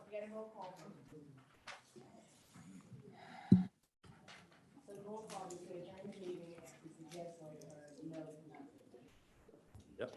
Roll call is to adjourn the meeting. Forewarned everybody.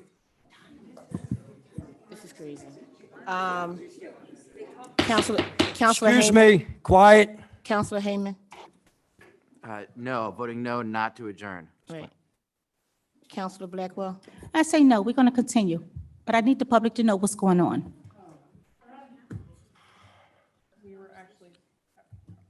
Councilwoman Wentz, please. Yep, I'm sorry. What was nicely with Okay. her.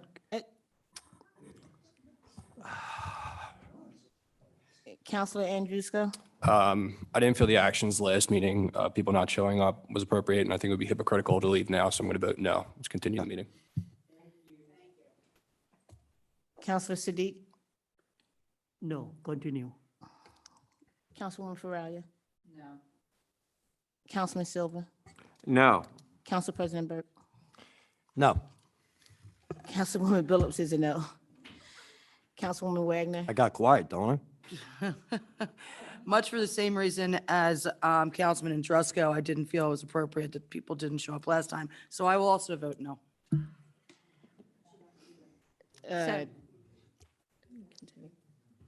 Councilman Tunis. No, we can't end every meeting because someone interrupts. It makes no sense. We need control. Council Vice President Wentz. As the person who was in the middle of a conversation as Chair of the Finance Committee with Ms.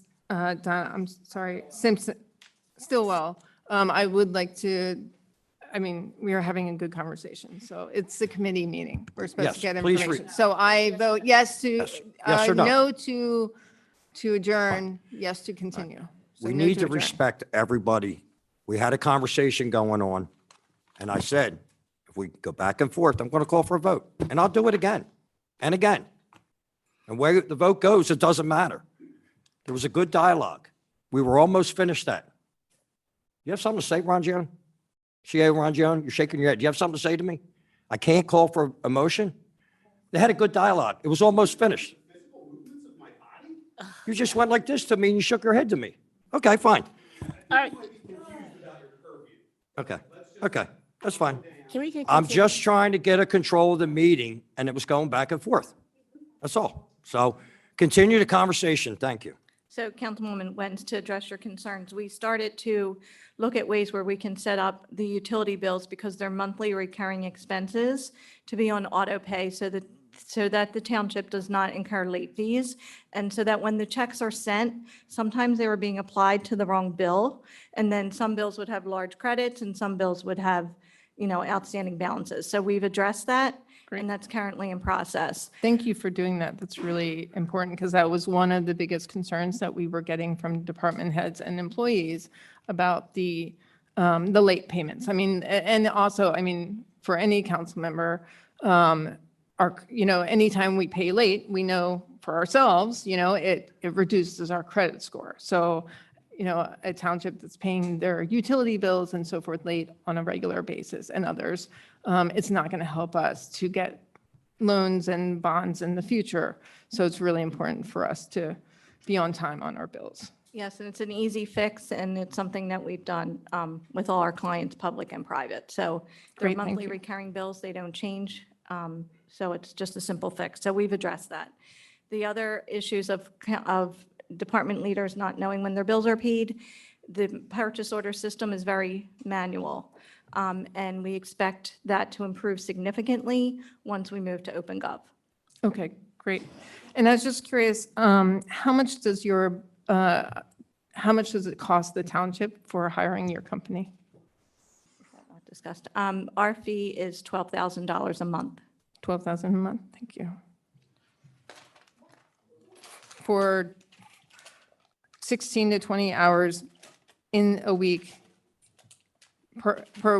in the building, and then 20 hours or on call for 40 hours altogether? Right, but we're actually working more than 20 hours because we do a lot of work remotely with meetings and working with OpenGov and getting the audit. So even though we're not physically here, we are working. Okay, I just think that the residents and council needed that clarification that even though you weren't physically in the building you were only physically in the building 16 to 20 hours, but you were still working remotely for the other 20 to 24 hours of that Yes, week. and the township will receive a detailed bill of everything that we're doing, so.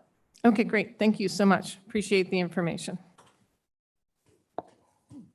Councilman Andrushko? Yeah, just following up on that, payment information, is that 12K a flat fee for the rest of the year? Or is that what you're going off right now? Like when we move to the budget, will that jump up at all? Or is that just a flat fee per month for the rest of the year? That is a flat fee. Depending on the time that we spend on the conversion, that might increase, but that was agreed upon not to exceed 12,000. Okay, great. Thank you.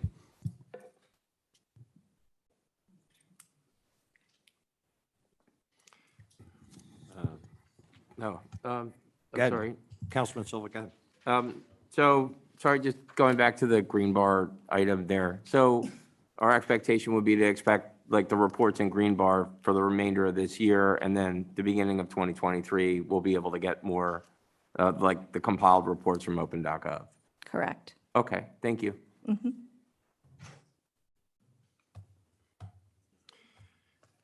Seems like nobody else has any questions. Thank you, Ms. Stillwell. Thank you, Ms. Sewell.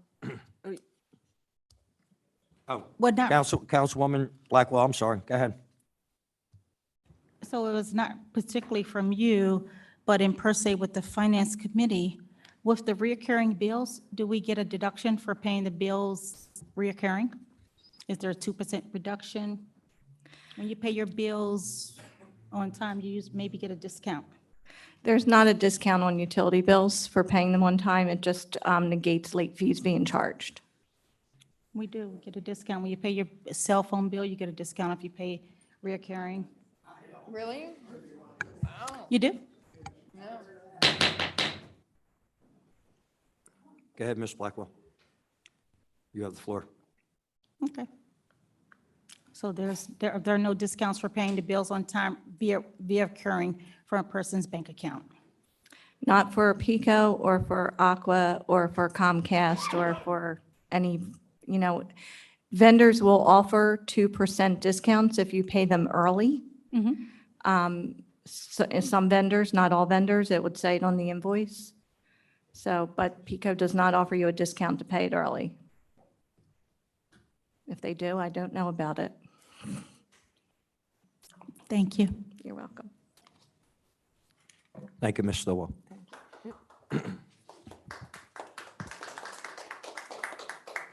Tonight, we also have Chris Herr from Maley to talk about the 2020 audit.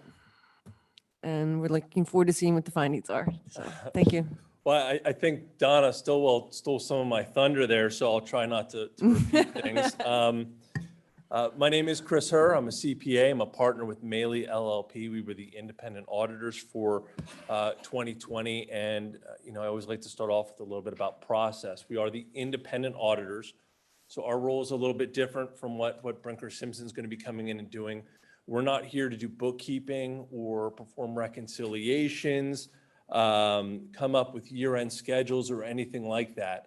Our role is to come in at the end of the year, get a set of books from the township, from the business office of, what did the year look like? What were the assets at the end of the year? What were revenues and expenses for the year? And then our job is to validate that information. So we come in, we get the set of books. We have a very lengthy list of documents that we request from the township. It is lots of piles of paper that we had over across the hall. Everything from all the bank statements and reconciliations. We look at every employee's W-2. We look at the receivable and payable reconciliations at the end of the year.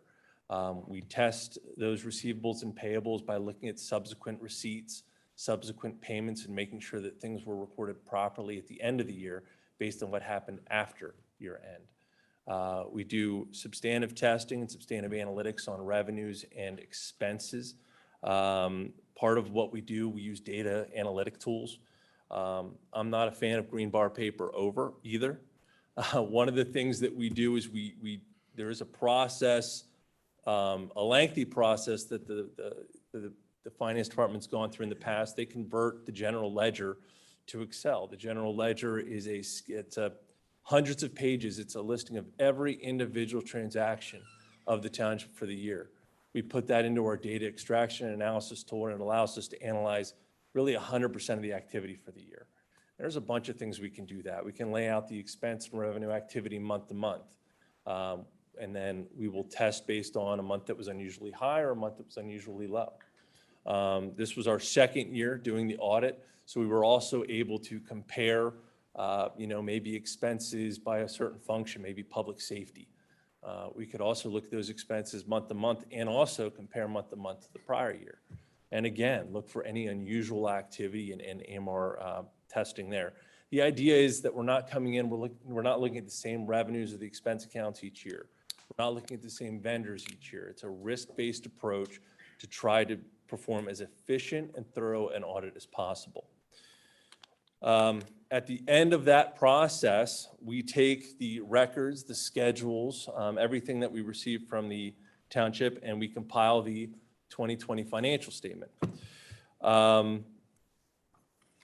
Ultimately, the way I look at the financial statement is this is the township's document because it is born from your information. The only thing in here that's ours, that's Maylee's, is our opinion on the financial statements. That is an unmodified opinion for 2020. It's also known as a clean opinion. It's the best opinion you can have. It's what you want to have on your financial statements. What that means is that in our opinion, they're free of any material misstatement. They comply with GAAP, that's generally accepted accounting principles. They're in compliance with all GASB pronouncements. That's the Governmental Accounting Standards Board that creates a lot of the rules that govern how things are recorded and how things are disclosed in the financial statement. And there's no scope limitations. Again, everything that we asked for as part of our audit, we did receive. I just wanted to hit on a couple financial matters from the financial statement. One thing I always like to touch on is general fund performance. So for 2020, at the end of the year, general fund balance, and fund balance is the difference between assets and liabilities. So it's what would be left over if you took your assets, your cash, your receivables, you liquidated it, you paid off all your debt. This is what would be left over. At the end of the year, it was $2.2 million. That is down from just over $6 million the year before. So it was about a $3.8 million decrease in your fund balance. That is a low fund balance. It represents about 3% of annual expenses. It equates to about 10 days of expenses. So last year it was closer to a month. It did drop. Really the reason for that drop when we look at 2020, general fund revenues were down about $6 million from 2019 to 2020. Big driver there, a lot of it is going to be pandemic driven. Pretty much across the board, every revenue that I looked at was down somewhat. Tax revenues, grant revenues were down, housing licenses were down, building permits were down, recreation receipts. There really was no recreation programs in 2020 from the pandemic, so all that revenue went away. District court fines that are turned over to the township, those were closed down for a period of time too, so that revenue decreased significantly. Parking meter receipts and fines, everybody was working from home so much more. I saw this in a lot of municipalities where people were working from home, they weren't out and about the way they were in 2019. So it was, in the end, a $6 million decrease in revenues. It's about a 7-8% decrease there. Expenses also decreased, although not as much. Expenses were down about $1 million. Some areas like public safety and health and sanitation were up a little bit, but those increases really offset by two things. 2019, there was a large amount of workers' comp claims that did not reoccur in 2020. So there was a decrease of about $700,000 there. There was also about $800,000 in tax refunds in 2019 that did not reoccur in 2020. So that helped at least bring the expenses down a little bit. And again, at the end of the day, the general fund showed an overall loss of about $3.8 million. And that's what caused that fund balance decrease from 6 down to about 2.3 million. Pensions, I always like to point out how the pensions are doing. It was actually a good year, 2020 for the pension plans. The police pension plan went from 83% funded to 90% funded. Had a return on investments of about 15%, which equated to about $14 million of investment income there. The employee pension plan went from about 84% funded to 87% funded, about a 12% return on investment, about $7.6 million of investment income. And the fire pension plan went from 80 to 90% funded, 14% return on investment, and $5.7 million of investment income. So all the pension plans are creeping up to about 90% funded. That's a pretty healthy place to be with your pension plans. Debt, no new debt during the year 2020. The 2009 general obligation note was paid off. It's about $7.5 million left on the 2016 bond, about $7 million left on the 2017 bond. It's about $14-15 million of debt at the end of the year. Capital additions, pretty minimal for the year. There was about $2 million of additions, although half of that was a fire truck that was purchased during the year. There was also about $600,000 of road projects and then some other, miscellaneous equipment, vehicles, that sort of thing. As part of the audit, we do look at internal controls. We do look at processes. We do try to identify anything that we think could be done better. That results in a SAS 115 letter. We had issued one last year as part of the 2019 audit. We issued another one as part of 2020. Overall, pretty similar to what we issued in 2019.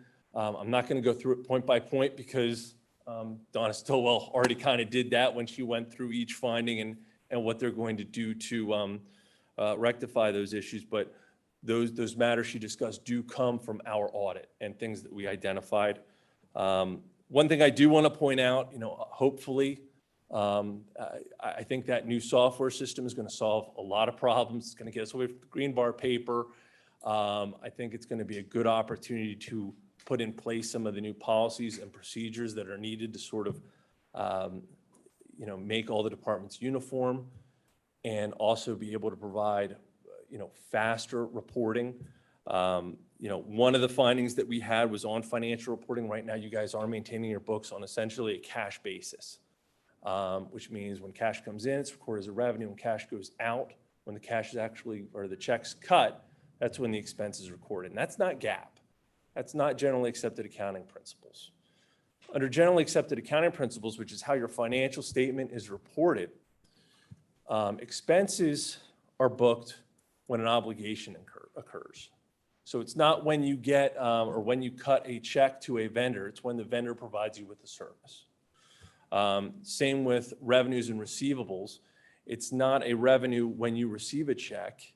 It's a revenue when you would bill someone or tell someone that they owe you funds for something that you've done for them. What has happened this year and the year before, there is a lot of work that has to be done in the background to convert your books from a cash basis to an accrual basis. And again, we can't do that work because if we did that work, we wouldn't be independent. We'd be auditing our own work at that point. So it does take a while to get that. I think we got a trial balance in October of 2021 was when we first got a trial balance. And even at that point, there was still work being done to get some of the revenues and receivables booked. So hopefully we are aiming to get the 2021 audit done sooner And then once we get into the new software, hopefully that's really going to help accelerate the whole process and the quality of the reporting that is occurring. That's really all I had. Again, I don't want to belabor the SAS 115 letter since that was already kind of covered by Donna Stillwell from Brinker Simpson, but I'd be happy to field any questions if there are any. Thank you, Mr. Herr. Anybody have any questions from council? Councilwoman Wentz? Yes, thank you very much for your report. I'm just curious, so since the 2021, we did have the ledger, majority of 2021 was on the spreadsheet, right? I haven't seen anything for 2021. My audit went through December of 2020. Right, okay, no, because you had reference to the green Yeah, bar, so it'll affect you for 2022, but in 2021, you should be okay because we were still using that Excel spreadsheet version, so you'll be able to sort through that easily. Yeah, we're going to have to, we've already been having conversations with Brinker Simpson. We're going to be working in concert with them. Certainly, and this was, when I came in here a couple years ago and started with 2019, I have a really hard time auditing green bar paper. It's just not conducive to modern auditing techniques and thorough auditing techniques. So what the prior administration did for 2020, they were able to, and I think it was a lengthy process that involved consultants, somehow get the trial balance and the general ledger into Excel, which I'm certainly going to need again for the 2021 audit. But then, when we get into 23 and future years, it's going to be a lot easier because you're just going to be able to hit a button and this stuff's going to, spit right out of the system. Right, That is so- not the case right now. Right, so 2022 will be difficult, but It's you'll gonna- be back to yeah, a nicer existence in 2023. Okay, there's still some growing pains, till we get to this new system. of course, of course. And I read through most of, but not all of your audit, the 27 multiple pages, I forget how long. But I did greatly appreciate the way you broke everything down, the way you described all the different things that you look through. I just wanted to say thank you. It gives, because we've had earlier audits that were not as thorough or clear to me when I read it, but yours was much easier to understand. So I just wanted to say thank you. I appreciate that. We try. We want everyone to understand what's happening. Thank you. Sure. Councilwoman Blackwell, then Councilman Nadruska. So just for the clarification of the public, Okay. just for the clarification of the public, when we're going from a cash basis to an accrual, what that means is that we're actually including the accounts payable and accounts receivable that wasn't included before. Right. So a great example, we were talking about utility bills before. Right. So on a cash basis, you're not receiving your December utility bill till January. And just to say, the utility bill is considered a fixed cost or variable cost, just for the public, just so that they know. Well, utilities will vary based on usage from month to month. Generally, some bills will be standard, but, so what happens in a cash basis, your December bill that you receive in January, and you pay it in January or February, in a cash basis, that would be expense in January and February. Right. Even though it's for December. So on an accrual basis, what happens is it doesn't matter when you paid it. If it's a December bill, it goes in December. Right. So that's the difference. That's what's taking time in the background to go through and really look at the subsequent year activity and push back anything that needs to be pushed back into the prior year. Thank you for the clarification for the public. Sure. Okay, Councilman Silva. thank you. So your point number 3, you were saying no new debt, and by that you mean the capital fund. It's a good point. There was a tax anticipation note. I don't typically consider that debt because it's not a long-term item. When you take out a tax anticipation note, you take it in that year and you have to pay it off by the end of the year.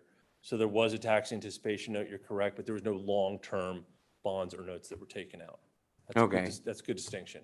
And then the 14 million is the remaining from the 10 million that we I guess applied for in 2020, and then also with the remaining debt that was carried over up to that point. Yeah, the outstanding 14 or 15 million, it's the what was it, the 2016 bond, there's 7.5 million left, and the 2017 bond, there's 7 million left on those issues. And then what was used in that capital fund, you said, was to purchase a fire truck and then 600,000 in road projects. That wasn't necessarily all out of the capital fund. I believe the fire truck was, the roads, I'm not sure. The roads might have come out of the highway aid fund, which is an allowable cost of those restricted funds. And usually there's some vehicles, police vehicles like that are coming out of the general fund, sort of public safety bucket. But the majority of it, yes, the majority of it is coming out of capital projects. Okay. So and overall, that expenditure was approximately what, 1.6 million or? I think overall capital additions were about $2 million for the year. 2 million. Okay. Thank you. Sure. Doesn't seem like anybody has anything else from council. Mr. Herr, thank you for your presentation. Thank you. Appreciate it.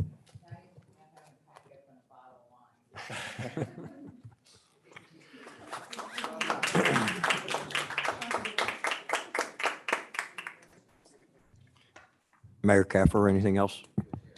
Yep. Thank you. Thank you to both of our presenters tonight, and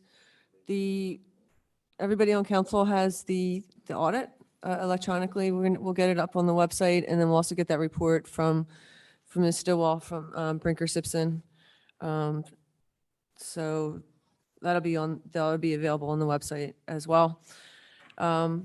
Yard waste collections began this week. Yard waste is collected on your regular recycling pickup day. It's leaves, weeds, shrubbery, and tree trimmings, and similar materials. Grass clippings are not considered yard waste, and the materials should be placed in biodegradable paper bags or loosely in trash cans without bags. Our yard waste is processed into compost by a local company. And diverting yard waste out of the regular trash stream will help lower our tipping fee expenses and bring down the cost of removing and processing trash. So your participation is greatly appreciated. Yard waste collections will continue weekly through November. The Recreation Committee is holding park cleanups almost every weekend this month. This coming Saturday, there will be a cleanup and community meeting at the Observatory Playground at 9 a.m. and at Scullion Park at 11 a.m. Next weekend, there will be a cleanup at the Sellers Recreation area where the Sellers Library is at 10 a.m. And our goal with these cleanups and meetings is to meet neighbors and, share the updates about our green spaces with the community. Summer stage tuition fee waiver applications are still open to all Upper Darby kids between the ages of 10 and 18. Our township is committed to help residents' children to go free to this nationally recognized and awarded program. Application forms can be found on our website homepage, upperdarby.org, under the latest news heading. We are in the process of applying for a $1 million statewide local share account grant to fund the new Upper Darby Community Center's sustainable exterior aspects. Constructing the community center, which is both beneficial to the community and our local environment, was a crucial part of this plan, for myself and the administration. We've worked really hard to secure grants in order to create the best possible quality community center for Upper Darby. And I urge council, for the sake of our residents, to approve resolution number 14-22 for this grant funding, and also to approve the advertisement of ordinance 3111. Just to kind of dovetail off of one of our residents' comments today, the website, this is the soft landing for the website, and we really appreciate your comments. And look forward to it. Anybody else, anything that we could be doing better on the website, just please let us know.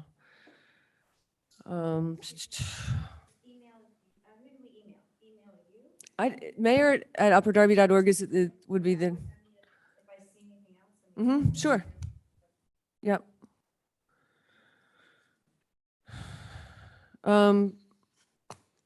Just a quick update on the investigation that the township is conducting with Markham, who's a third-party independent, accounting firm. I'm going to be interviewed by them tomorrow, and they look like they're trying to wrap up, I think, either by the end of the month or beginning of May. Is that right? Markham is one of the most prestigious accounting firms in the world, and I think it's important that we don't fixate on the cost, but rather on the effort, because we want to provide confidence to public and to council that we are spending money correctly. We do want to know if there are things that we could be doing better, any accounting practices that we are not doing correctly. They will also let us know about that, and the report will be made public. And it's been repeatedly confirmed the money, $6 million was not missing. But again, we want to build trust with public and with council. So the findings that Markham comes out with will be presented publicly and available for public inspection when it's completed. So I think that's all I have for tonight. Thank you. Thank you, Mayor Keffer.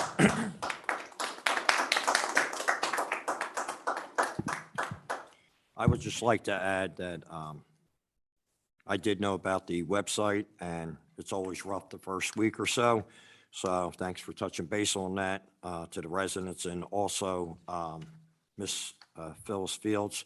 I will take your comments that you made today and reflect on them, and thank you for making that statement today. So that's all I got to say today, and we'll move on. Thank you. Next up, 9.0, committee reports, Finance and Appropriation Committee, Chairwoman Laura Wentz.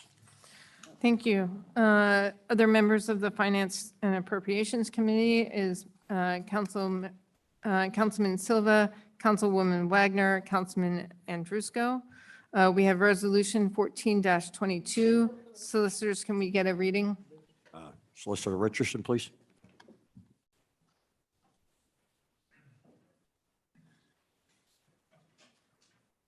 Thank you, President Burke.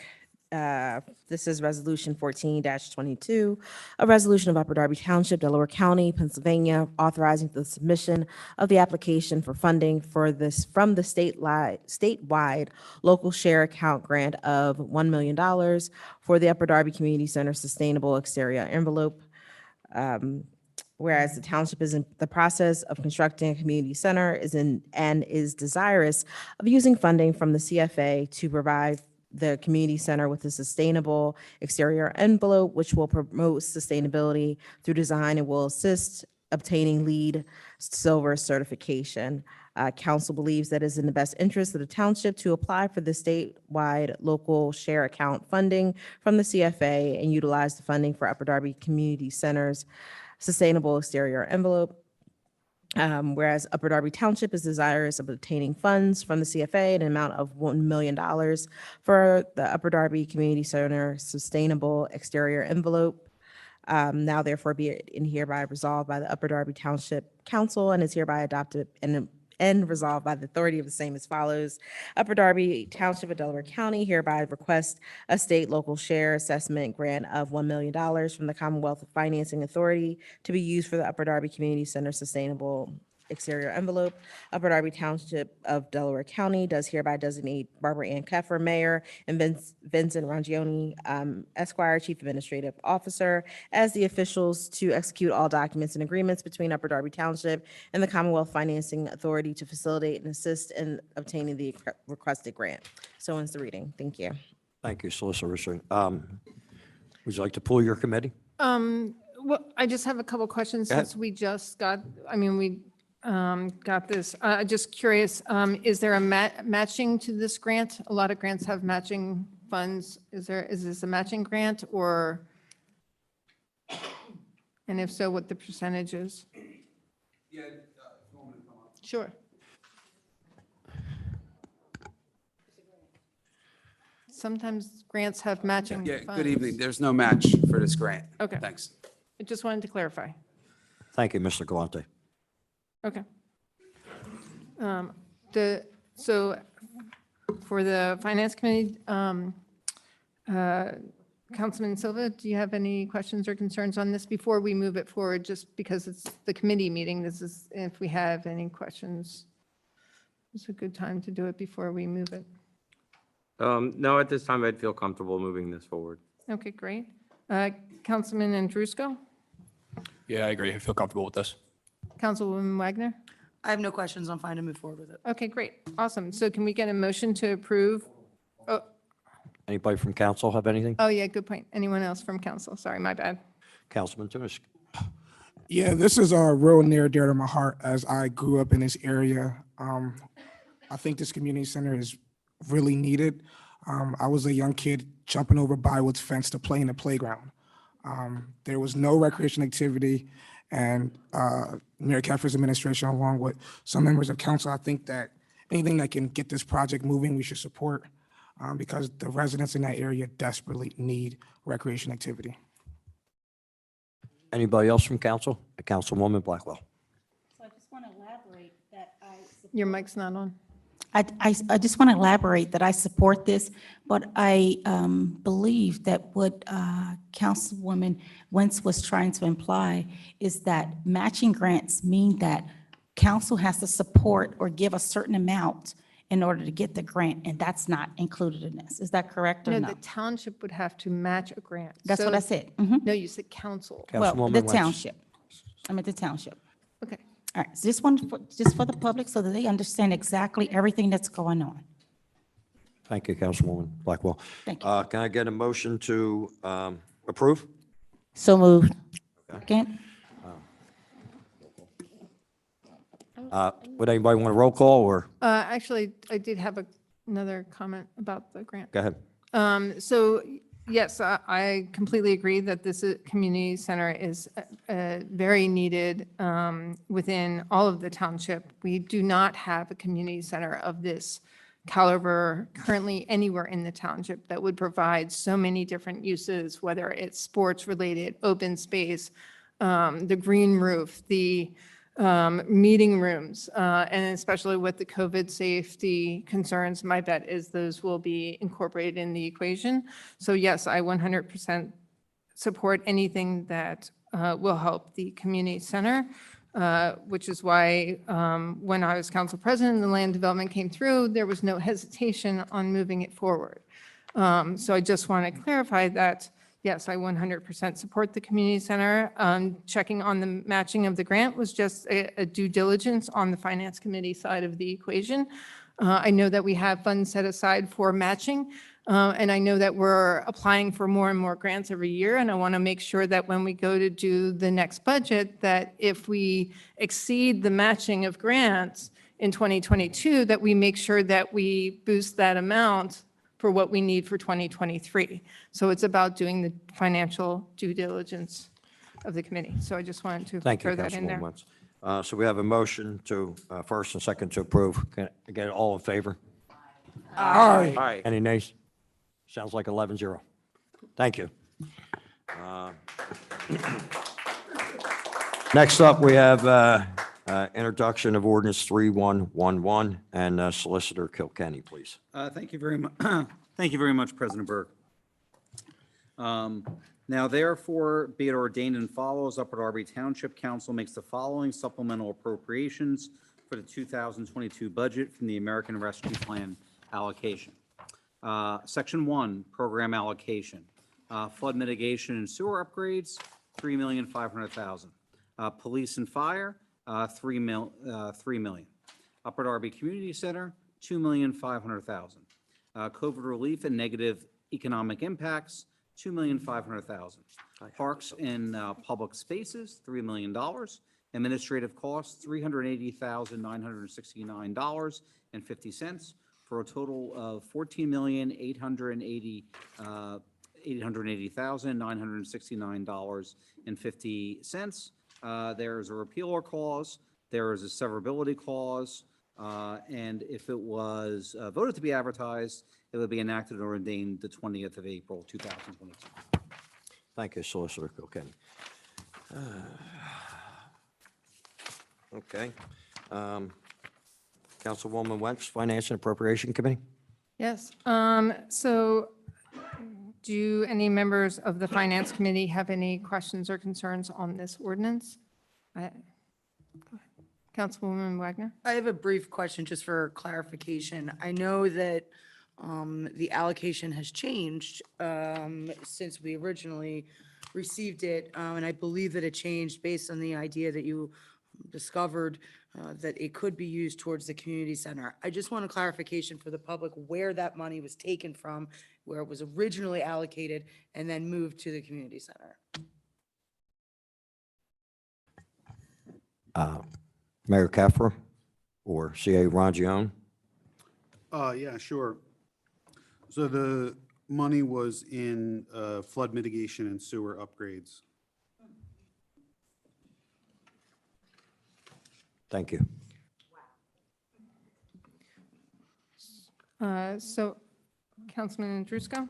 Just following up that question, you're saying it came out of sewer. Did we get like updated quotes that it was lower than we anticipated, or what was the basis of taking it out of that?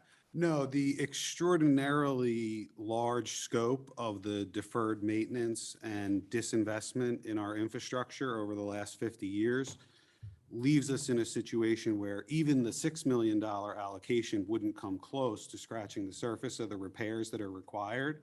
So it's just a question of how much makeup work are we able to do given the terrible hole that we've inherited in our infrastructure. So it's not that there's new quotes, it's just a question of how much catch up can we play with this particular money. And there are multiple sources for investment in the flood and sewer system. So some of it can also be paid for with the capital improvement budget. Yeah. Go ahead, Councilman Andrusko. Seems like you have another question. Go ahead, Mayor, you can speak. Just, I was going to say we allocate some CDBG funds also to address the sewer repairs and relining. Right. Okay, just a question back to you. When you speak capital budget, like I personally haven't seen any plans out of the capital budget for these renovations. And speaking with prior council members, I think we used to receive, I could be wrong here, that we received like a balance of where the capital budget allocations were. I believe we just get a bottom line number now. Would it be possible moving forward to see what projects we have listed for the capital budget and where the money's coming out of? Sure. So the approved capital budget, the first $10 million of the 5-year, $30 million plan went through council and was voted on, Right. and we certainly can provide those updates. The second and third tranches of money, the second and third 10 million, have not yet been approved. So those projects haven't yet been delineated or voted on by council, et cetera, et cetera. Okay. All right, I'm good. So CA Rangione, you were saying that if you had 20 million, you would spend it on sewer. If you had 20 million for sewer. We could, yeah. Okay. Yes. Councilman Silva? Yeah, so follow-up, what interceptors then are we actually going to repair with the 3.5 million at this point? Then which ones have been prioritized and which ones have been deprioritized? Yeah, they're the same interceptors. It's just a question of the scope of the work that we're able to complete. So it's still Fernwood and Cobb's Creek are the top priorities. So we're either going to replace it or line it, correct? I guess that's Yeah. the scope of the work change. Yep. Instead of remove everything and replace, some of them we can line through camera investigation. And it's a question of, can we complete the entire project at once, or do we have to do it in phases as we have funds available, et cetera? Thank you for that clarification. Fernwood and Cobb's Creek. Cobb's Creek, thank you. Councilwoman Wagner, I'm sorry. Just to be clear, just so I'm sure of what I heard, is that the sewer system needs so much repair that we took money away from it. Is that correct? No. Excuse me, Mr. Rangione has the floor. He has a question asked to him. Please be quiet. Councilman Andrusko was asked a question about whether we received new quotes that required less money for the repairs. So in response to that question, I was explaining the scope of the project, which is far beyond the 6 million that was originally allocated. So, I mean, I appreciate the attempt to be clever and mischaracterize it, but that's not what I said. Yeah, not what I was trying to do, Mr. Angiani. I don't think there was an again there, but good try. Thank you for your answer. Back to. Yeah, okay, so, so at this point, we're going to focus on the Fernwood and the Cobbs Creek interceptors. The Nailers Park stabilization was in there originally, or is that moved somewhere else, or? Yeah, no, stream bank stabilization at Nailers Run is still an important priority for the administration, absolutely. And I thought part of the logic of doing the Fernwood and Cobbs Creek interceptors in their entirety was that repairs have been made piecemeal, and that each time we have to make a piecemeal repair, like an excavation would have to be completed. And so the logic seemed like at the time, or as I was explained it, was if we did an entire repair of an interceptor, you would do the excavation once, the repair would be permanent because, and I'm just not sure. So now what you're saying, are we just doing piecemeal repairs of like priority locations in the interceptors that need to be repaired, or we're doing like an inferior? I'm just confused as well because, I mean, when the number drops by half, I'm just curious as to why. Well, the number didn't drop by half, and we're having a conversation about why. I think if I could say, Michael Lante, can you address some of these? I can address some of the, actually, CEO Rangione came to me and we talked about the sewer improvements, and Cobbs Creek Interceptor still scheduled. That's a critical piece of infrastructure. That's going to get lined. Fernwood, we utilized our new TV equipment, the lines, because you got to remember our older equipment was wasn't working well. It was in poor condition. We really couldn't TV Fernwood Cemetery line. So after we TV'd it, I reviewed the video. We don't have to line the entire section of Fernwood Cemetery. We're only going to line the critical deep sections. The shallower sections are still structurally sound and don't have to get done at this time.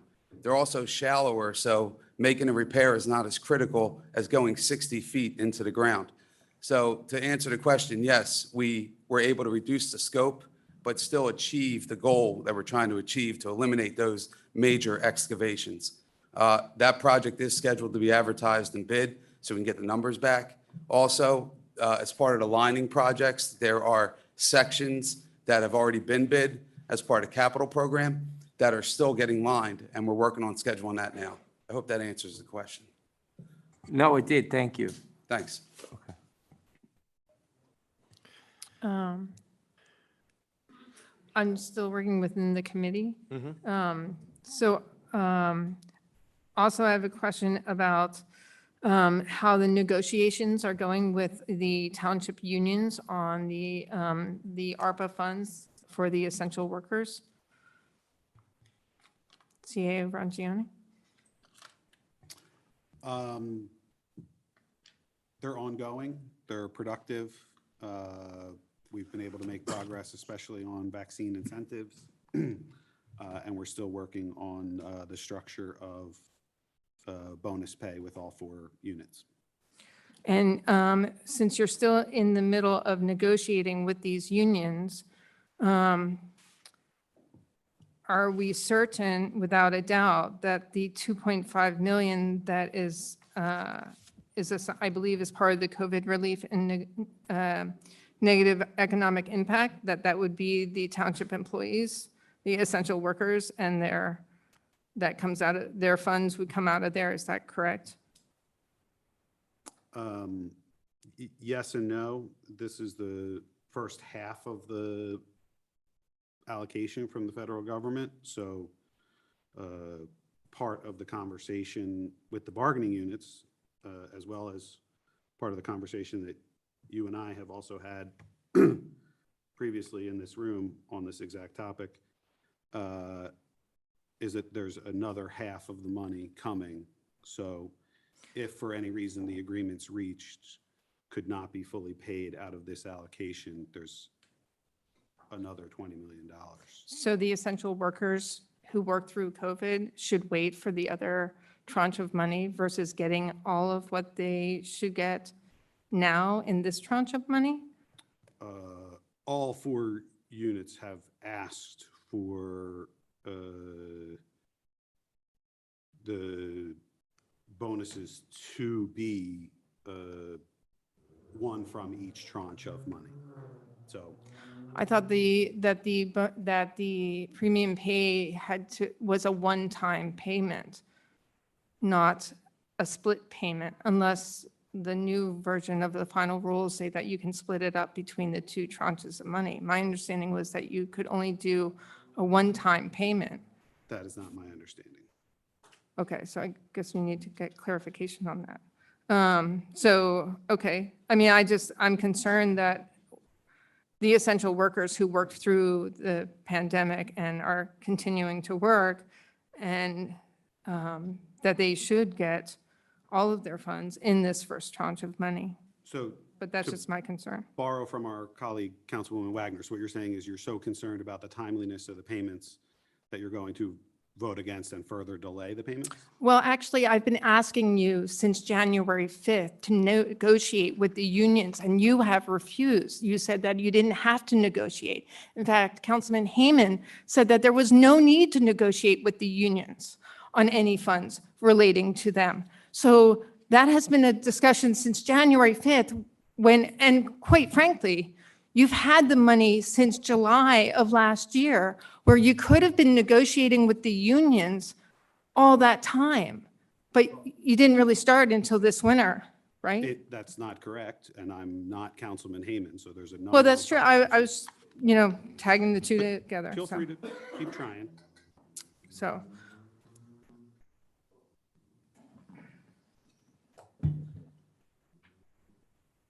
Sorry?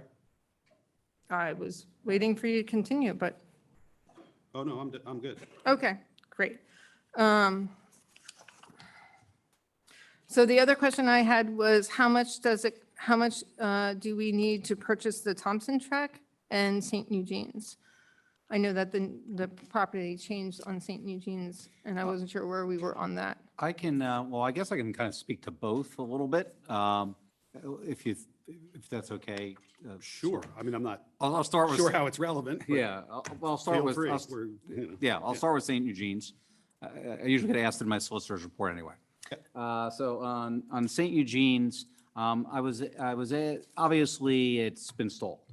And when I spoke to John McBlain, who is the attorney for St. Eugene's, basically what he'd been saying is with the new Archbishop Cardinal, that they had changed the whole policies as far as acquisition or sale of real property in the Archdiocese. And that was back in November.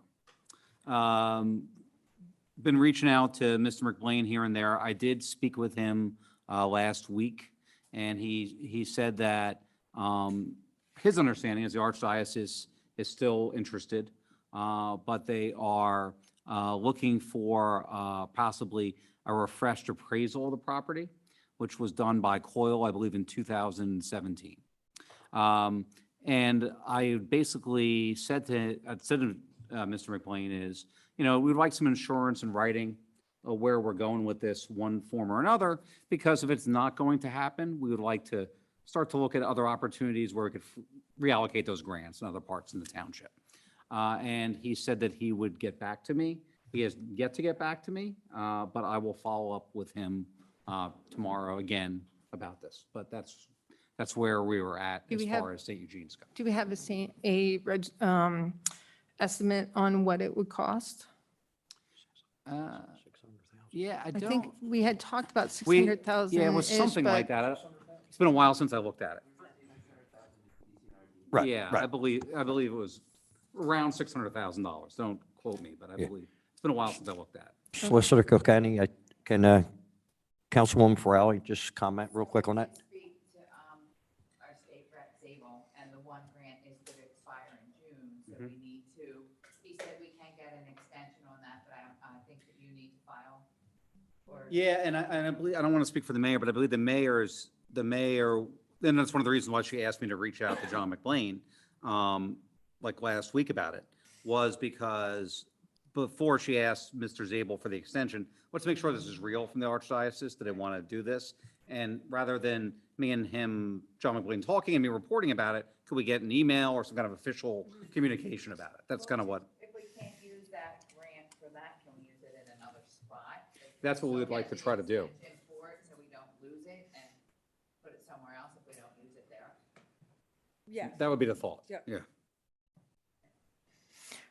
And then the Thompson track? Thompson track, I don't think we've done anything further related to that other than looking for like an appraisal of that. I'm sorry? Mr. Mike, Mr. Galante, do you have any information on the Thompson track? No, I do not. Okay, thank you. Okay, you did, okay. So, I mean, the reason why I was asking was because in one of the earlier meetings, there was a reference to some of the ARPA funds being used to purchase the Thompson track. And I believe there was a reference to the St. Eugene's as well, I think for whatever wasn't covered in the grants that we had. So that's why I was asking for clarification. I'll just add, so a lot of the grants, I think the grants that are designated for St. Eugene's require us to put the money up first. They're like reimbursement grants. Okay. So we So we need the 600,000. From ARPA in order to be able to pay first To so that maxim- we can get reimbursed. Yes. And then would that 600,000 that was used from ARPA go back into being used elsewhere? We would use it somewhere else, yeah, after the reimbursement and go after some more open space. Other open spaces? That would be, yeah, that's ideal. That's what we would like to do. So. Okay, thank you for that clarification. Sure.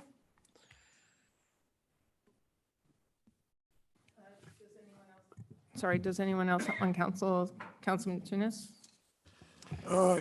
Yes, thank you, Vice President Wentz. Like you've heard in the crowd, we've seen Senator Romney float the idea and even say that these funds will be taken away if it's not allocated. I think it's important that we come together tonight and allocate the funds. We've been told that the reason why the funds have been held is because they're waiting for the investigation. If you look at this objectively, I can't understand how you can think this is an impartial investigation. For example, the Finance Committee met twice with the solicitor, and we didn't know that until he told us. There hasn't been one executive session in regards to the Finance Committee's plan for an investigation, what they met with the solicitor twice about. That's not being impartial to me.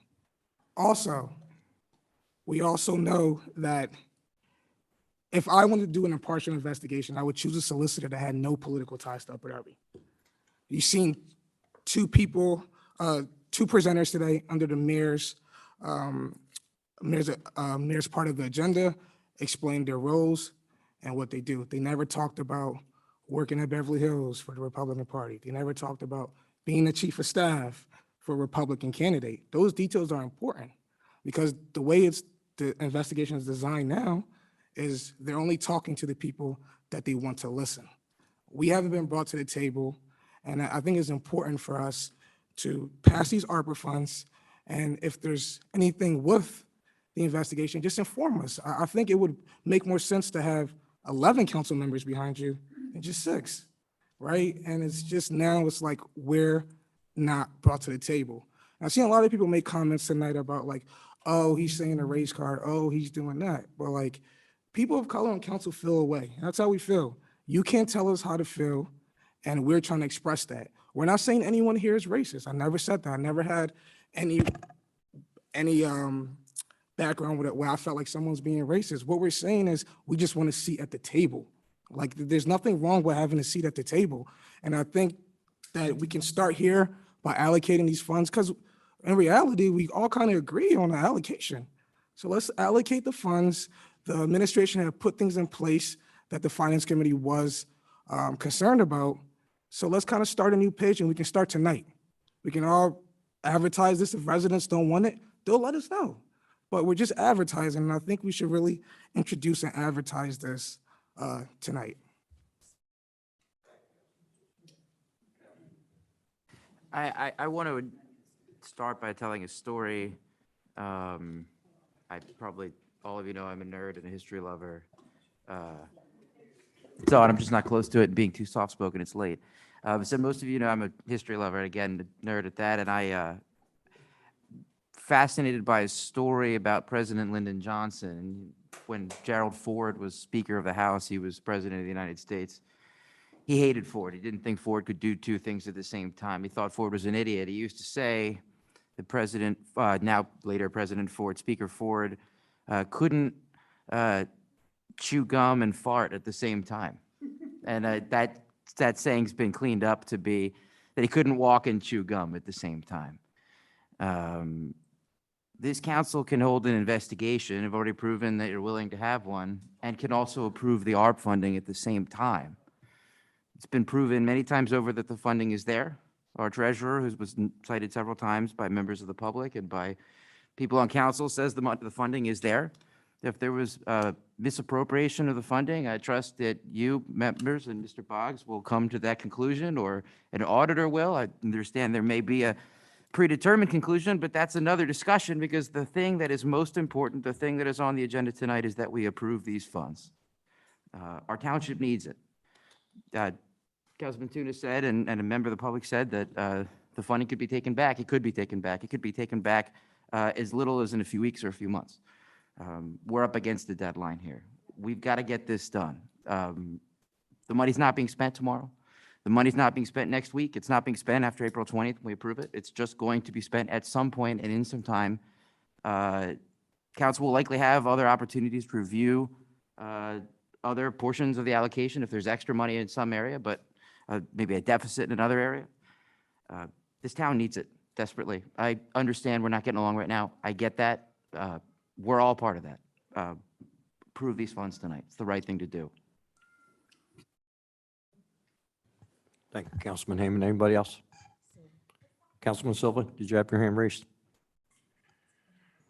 I did. I had some concerns with what one of my colleagues said, but you know what? I'm okay right now. I apologize if. Councilwoman Wagner. I just want to briefly state, I don't think it's any secret where I stand on this. You know, at the March 16th meeting, Mr. Boggs was here. Again, I'm not going to go back over everything that's been stated, because again, every council member has been invited to meet with Mr. Boggs to ask questions of him. I've even offered to facilitate that.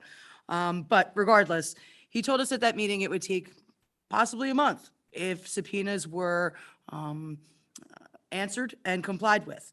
That investigation was then halted that night, although those subpoenas remained valid. I can tell you, I spoke with Mr. Boggs today. The only subpoena that has been complied with is one outside of Upper Darby Township. And once those subpoenas are complied with, we can move forward with the investigation. I can personally promise you that once that investigation is completed, I'm all about allocating these funds, and I will approve that at that time, and I will vote for that at that time. I didn't mean approve, I apologize. I will vote for that at that time. But until that investigation is completed, I think that we are completely irresponsible to go forward and approve that. So I would urge Upper Darby Township to comply with those subpoenas, which I believe have a return date of April 8th. And then we can move forward with the investigation. So I would like to just remind everybody of that and the efforts that have been taken to stop this investigation. Okay, so we have four council people that would like to speak. I'm going to give it back to Councilman Andrusko, then Mr. Councilman Silva, and then Tunis and Hayman. Is that okay? And after that, we'll conclude with you, Councilwoman Wentz. Yeah, just want to talk a little bit about my sentiment of where I'm coming from on this. Going back to a meeting, I think it was in February, I met with CEO Rangione. It was great. It was very productive. We went through the 2022 budget. It was approved when I wasn't a member of council. This was prior to our first introduction approval of this ordinance 311. And I had spoken with him saying I was in favor. I thought it was great. I think all the allocations are great. As we continually say, meeting, Upper Darby needs this. And what I told him at that meeting is my motto is knowledge is power. I try not to speak. I try not to act unless I know all the facts, unless I'm fully educated. 2 days later, when we had the first meeting, Treasurer Hayman brought forth the report saying certain money wasn't there that used to be there. Since then, we've received a page that says the money's here, but I don't think we have all the facts. I don't think we know where that money came from. I understand there's money in the bank now, but who knows where that came from, what accounts that came from. I just think it's fiscally irresponsible. I mean, CEO Rangione, you talk about taking on the deficits or the debts of the prior administration. You weren't here for that. I wasn't here for that. But moving forward, I don't want to put this township in a place where we're not financially stable. So that's my feelings on it right now. Just want to preface that. Thank you, Councilman Andrusko. Next, Councilman Silva. Yeah, okay. I have some concerns that the investigation that council, you're right, it would be great if 11 council people voted for our investigation, but that's not how council works. 6 council people is a majority, and that's what's required, and that's what we had. I wish that all my colleagues would be as concerned as about the accountability of this. And I would, it shocks me, to be honest, that it's not the case. The other thing is our investigation, we have, our investigator has presented. He spoke to us. He's offered to speak to each of us. We've seen a letter of engagement, and we've also know what this investigation costs. And the cost is like, you know, what price do you put on accountability? But I mean, it's a reasonable cost. But we don't know what the letter of engagement is for Markham LLP. And I say that with some seriousness. The cost itself, again, putting a cost on accountability is not so much the issue. My concern is exactly what are they doing? They do a lot of different things. They advertise many different things. They are a very big firm, and they have a lot of different functions that they do as a firm. They do not actually advertise doing municipal audits. They do audits of nonprofits. They do audits of corporations, but municipal audits, I would assume, are different. The other thing they do is they also prepare defense for investigation. And I think this is an important matter because without knowing what's in that engagement letter, we don't know what their function necessarily is here. Now, I mean, I could take you at your word that everything's great and we got nothing to worry about, but then I don't think I would be doing due diligence to the residents that put me here. So I'm not trying to discredit, I'm not trying to be clever or whatever acronym you're going to throw at me or adjective, but I'm just trying to be honest. You asked for a discussion, you're having it. Thank you. Thank you, Councilman Silva.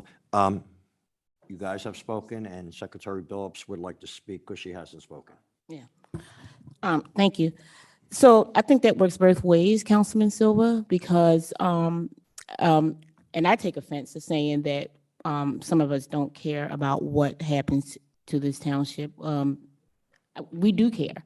You know, we may not, excuse me, we may not exactly say the words that you say, but I know that I do care about this township and what happens here. So for you to say that it's shocking to you that some of us don't care, I don't think that that's fair. But you know what? It's okay. But also, it also works the same way when you said that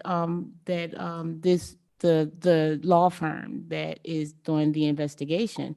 I don't understand about his background either. He's a criminal attorney. He's not a tax attorney. He sat up here and said everything about how his firm did everything about, you know, he investigate murders and he's investigating rape. You know, to me, that sounds like a criminal case.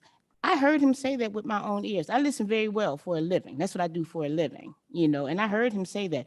I have nothing against his firm, you know. Will he do a good job? I'm sure he will. That's not what I'm saying. But, you know, for you to mix apples and oranges like you're doing, it's almost the same thing.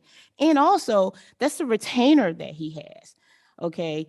I forget what the amount was. $7,500. That's a retainer. And it's $300 an hour afterwards. That money is not refundable, so don't get it twisted. That money is not refundable. So it's going to be more. He's going to charge us a lot more money than you realize. It's a retainer. That's like, so I'm just saying. So you have to understand how that whole thing works when it comes to that. Read that letter that he sent you. Read it, because that's a $7,500 retainer with $300 an hour thereafter.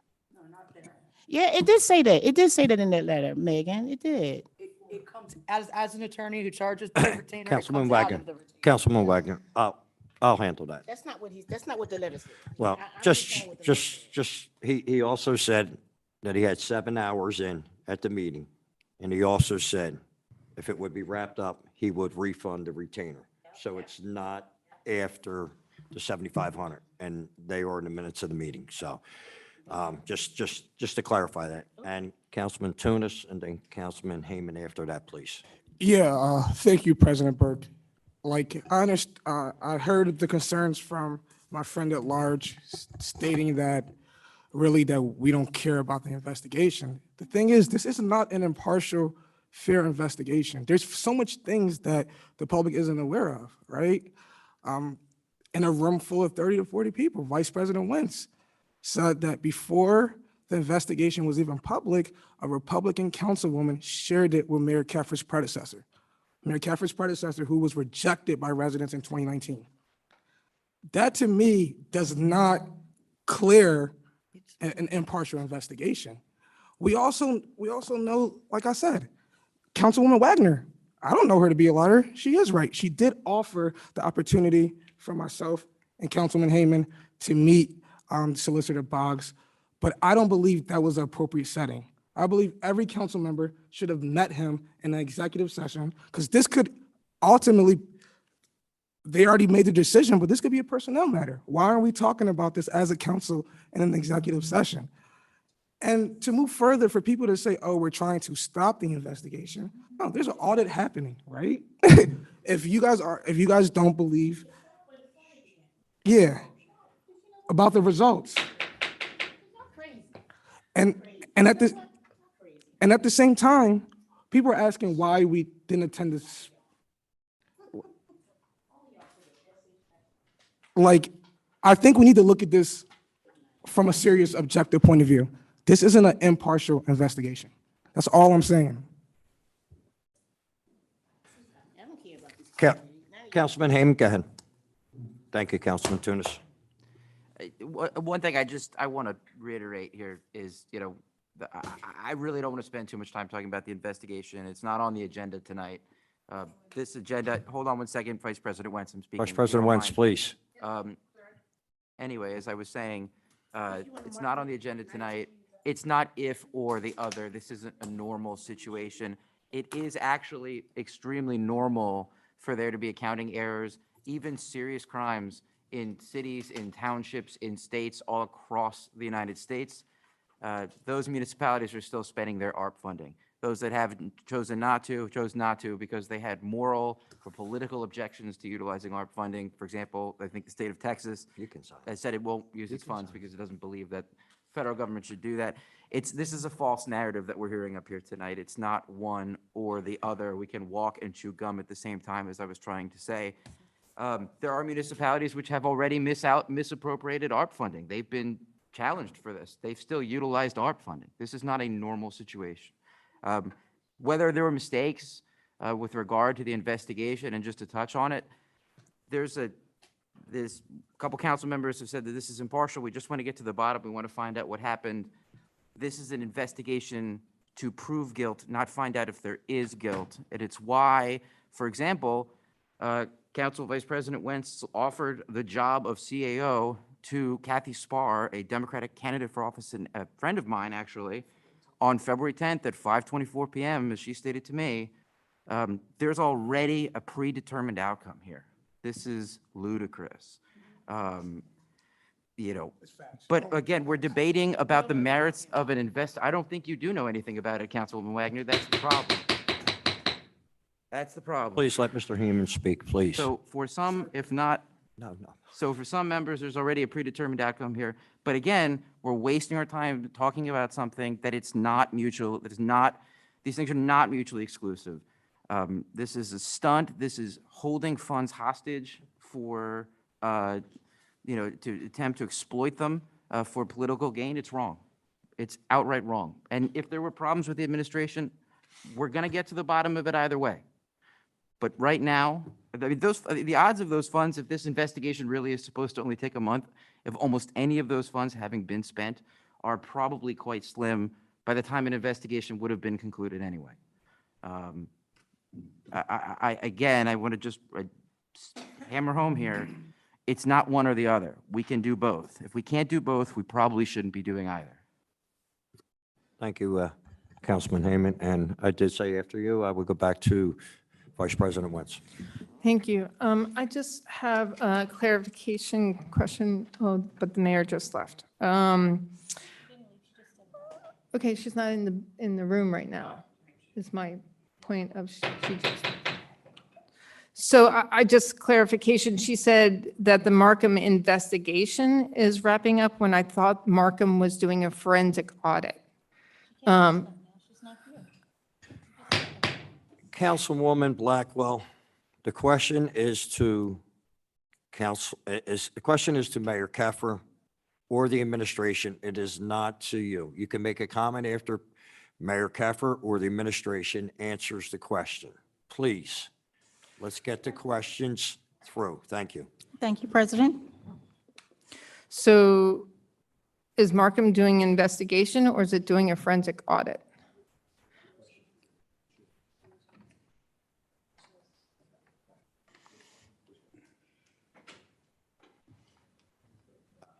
Vice President Wentz, Question. could No, you that's repeat okay. that, please? Is Markham doing, in your report this evening, you said that Markham was doing an investigation. I thought they were doing a forensic audit of the, No, but part of the audit is they're questioning people. I think CEO Rangione mentioned at the last meeting that he gave them a list of people and their contact information. okay, so they are doing a forensic audit.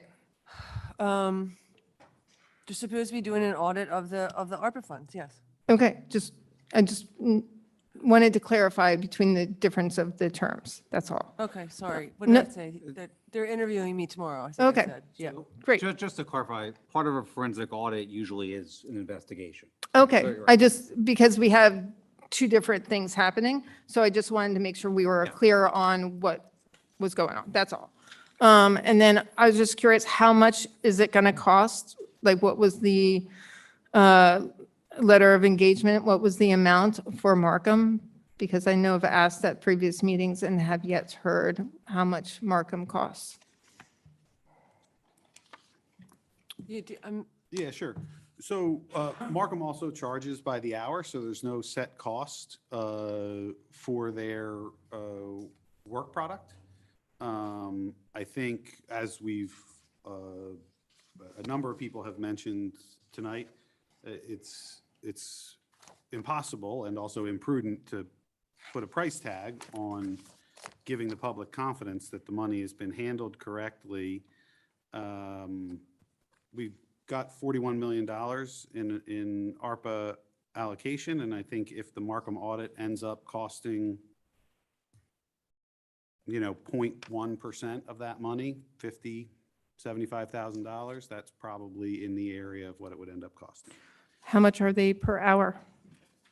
Oh, they have variable rates depending on whether you're talking about, okay, this is very typical professional services. They have partners, they have associates. Mhm. So they have different rates depending on who at the firm Okay. is working on. What is the range of the rates? I think the rates range from $150 to $450 an hour, something like that. Okay, that's, just looking for some kind of clarification, some numbers.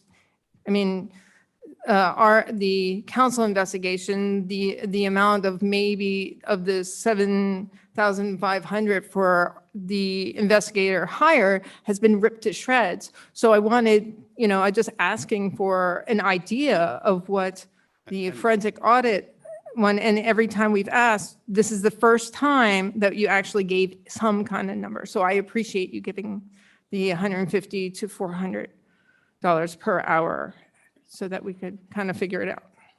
That's all. Yeah, sure. Thank you. Well, they're substantially different exercises, and I think cliches exist for a reason, and everyone knows that you get what you pay for. So Markham is one of the most reputable forensic accounting firms in the world, as opposed to a politically charged investigation with a predetermined outcome.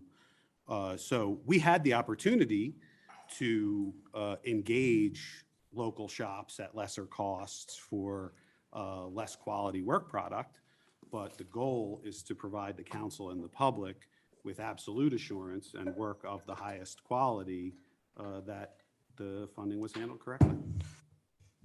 So we would like to see the council would, or at least the finance committee, I'm sure the rest of council would like to see the letter of engagement with Harcum. In fact, all of the three companies that you hired in the last couple months.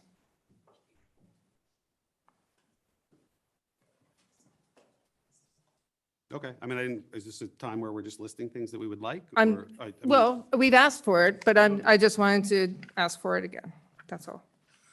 Okay, great. There's just so much, but, okay. I think that's all the real questions I had in reference to ARPA. Nobody else from council? Okay.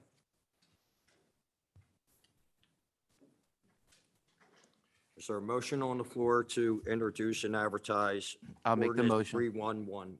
Make a motion to introduce and advertise ordinance 3111. Second. First and second, first by. Okay.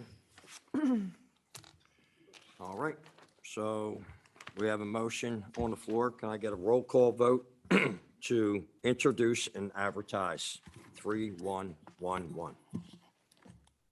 I'm so sorry, I'm cold. Okay. Councilman Heyman, Yes. Councilwoman Blackwell, Yes.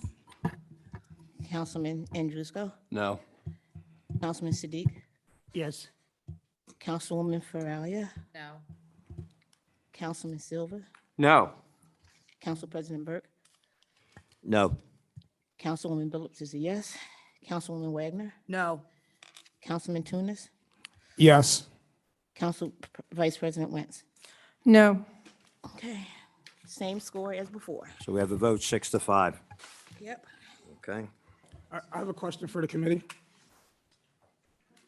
You want to bring that under new business or old business? No, just in the finance committee. Okay. Yeah. Trying to save us time here. Yeah, yeah. Go ahead. Yeah, could members of council receive a briefing from the finance committee on the last two meetings with the solicitor, just so we're all in the same loop of what the status of the investigation is and how it's been? This is something that probably should have been done earlier, but I think it's appropriate to do it now. I'm sorry, you wanted a briefing on the investigation? I think it's important for all council members to have a closed door briefing on the two meetings that was referenced by Solicitor Boggs with the Finance Committee, and as well as your timeline and what you all have been doing in reference to the investigation. So you want an executive session? Or, No, yeah, Okay. okay, yeah, that's fine. Okay. Yep. Yep, yeah, we can yeah, make that that's fine. happen. Sure. Okay. Thank you, Councilman Tunis. Next up, we have Planning, Zoning, and Building Code, Chairwoman Laura Wentz. Thank you. The other members of the Zoning and Building Code Committee are Councilwoman Feralia, Councilwoman Wagner, and Councilman Hayman. Okay, so we have Resolution 1522, Solicitor Kilkenny. Thank you very much, President Burke. And first of all, just so everybody, I'm going to go ahead and do the reading. Mr. Edelman, who is the attorney for the applicant, is also here about the Wendy's. Good evening. He could help answer any questions. I know Mr. Galante is here, our engineer who has reviewed the project. And I'm going to go ahead and read the resolution now, just so everyone understands the folks that are here. Now therefore be it resolved by Upper Darby Township Council, the preliminary and final land development for the project is approved, subject to the satisfaction of the following conditions. Except as modified herein, applicants shall comply with all other township ordinances, county, state, and federal rules, regulations, ordinances, and statutes, and obtained all applicable permits and approvals. Applicants shall obtain a building permit prior to construction and shall ensure that all proposed improvements comply with Act 45, the Pennsylvania UCC Code. 2, unless specifically granted a waiver below or modified therein, applicant shall comply with all comments and requirements set forth in a review letter issued by the township engineer, Michael Galante of MG Engineering, which letter includes and references the traffic engineering letter dated March 22nd, 2022, and December 17, 2021, letter from the Delaware County Planning Commission, collectively attached hereto as Exhibit B, and any subsequent review letters from Michael Galante, PE. Applicant shall enter into a development and financial security agreement and post financial security for the project in an amount to be determined by the township engineer and solicitor in the form of a cash escrow or letter of credit to be prepared by the township solicitor and executed prior to the issuance of any building permits and starts of construction. 4, compliance with decision and order of the Upper Darby Zoning Hearing Board based on the hearing held regarding the premises of the subject of this land development application, including all conditions and representations made to the ZHB, which are hereby incorporated by reference as conditions of this approval. 5, the following waivers are hereby granted from the Delaware County Subdivision Land Development Ordinance, Section 300I of the Subdivision Land Development Ordinance, a waiver from the requirements of the ordinance to request council to consider preliminary and final at the same time. B, Section 806C7 of the Subdivision Land Development Ordinance, requiring no less than a 5-foot radius of curvature be permitted for all curb lines and parking areas, and specifically requested some radii be 2 feet. Applicant shall pay all township fees and costs, including but not limited to legal and engineering and administrative fees for the township reviews associated with this project, and the township request shall establish an escrow account to guarantee payment of the review fees. An applicant shall further satisfy any and all existing municipal liens against the property and shall address any outstanding code violations. 7, applicant shall provide the township chief administrative officer and township engineer at least 72 hours prior to the initiation of any construction, demolition, grading, or ground clearing, so that the township may determine that the foregoing conditions have been met by the applicant and all necessary erosion and sedimentation controls have been correctly installed. 8, there should be no idling of trucks at the loading docks or waiting to enter a loading dock door. Trucks shall not idle overnight at the property. 9, the applicant agrees to add all mutually agreeable conditions to the final plan. 10, the conditional approval of this land development does not and shall not authorize the construction of improvements of buildings exceeding those shown on the plans.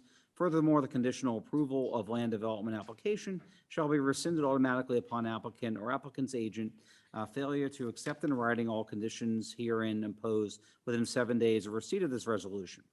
And then adopted today in council chambers with all the relevant signatures. So that's a reading of the resolution. Okay, thank you, Solicitor. Anybody from the committee have any questions?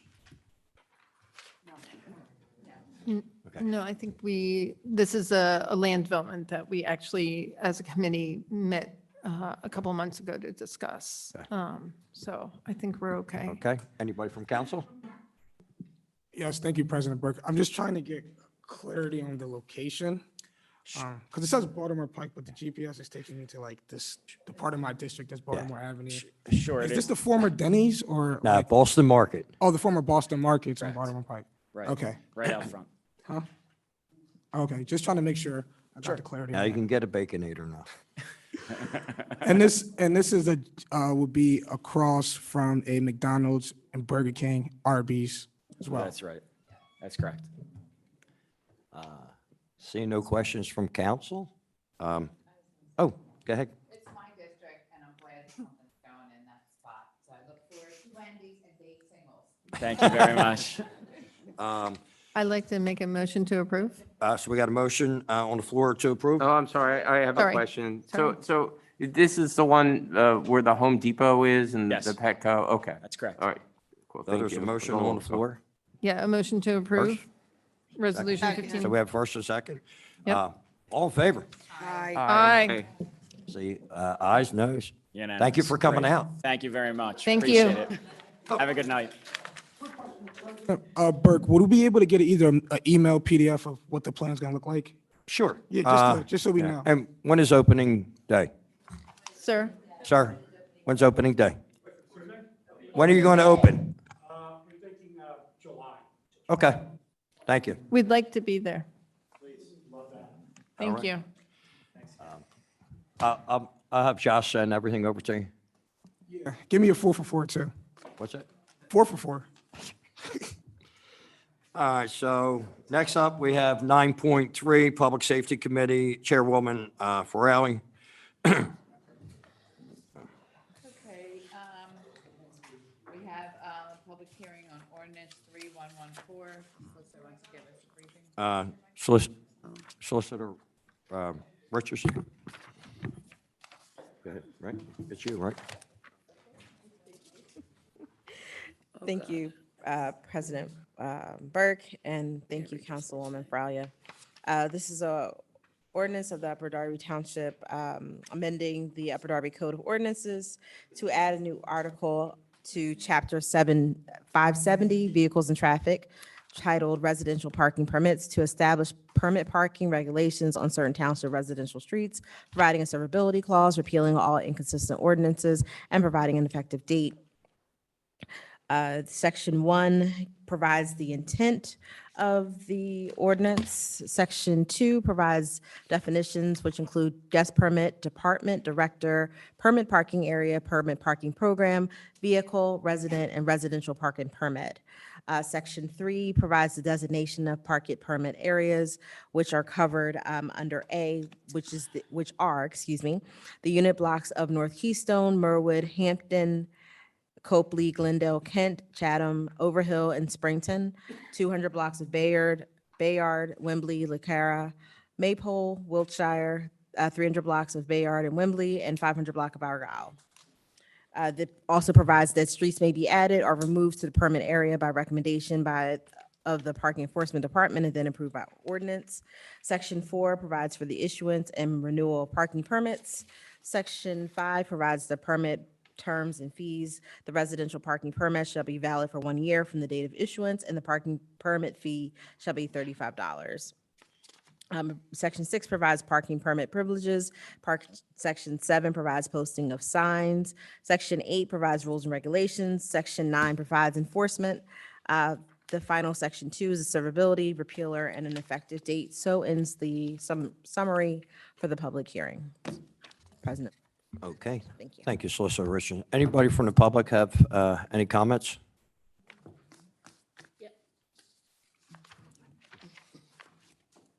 Hi, Joanne Namavong, 133 North Pennock Avenue in Highland Park. I have a few concerns, and I apologize because I actually didn't read the thing. I read it started to read it earlier, but I have a couple concerns. So right now, this country is experiencing extreme financial hardships. And I think to ask the residents to start paying $35 right now is not a good idea. because they're choosing between either putting gas in their car or buying food for their kids. So I'm not sure where, like $35, yeah, it doesn't seem like a lot, but it's a couple meals for a family. Also, I'm concerned with the equity. So I understand why you want to do it, because these streets are getting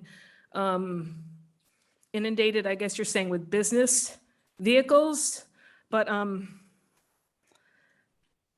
why should the residents of these streets have to pay to park on the township street, and somebody like in Drexel Hill or Highland Park or, anywhere out of the congested areas, they don't have to pay to park? That's not fair to those people that are gonna have to pay. I also see, I know this is a trial thing apparently. Are the plans then to make it township wide? No? No? No, it's not. Okay.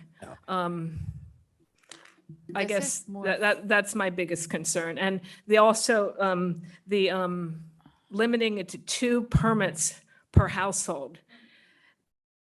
There's a lot of households that have 3 cars.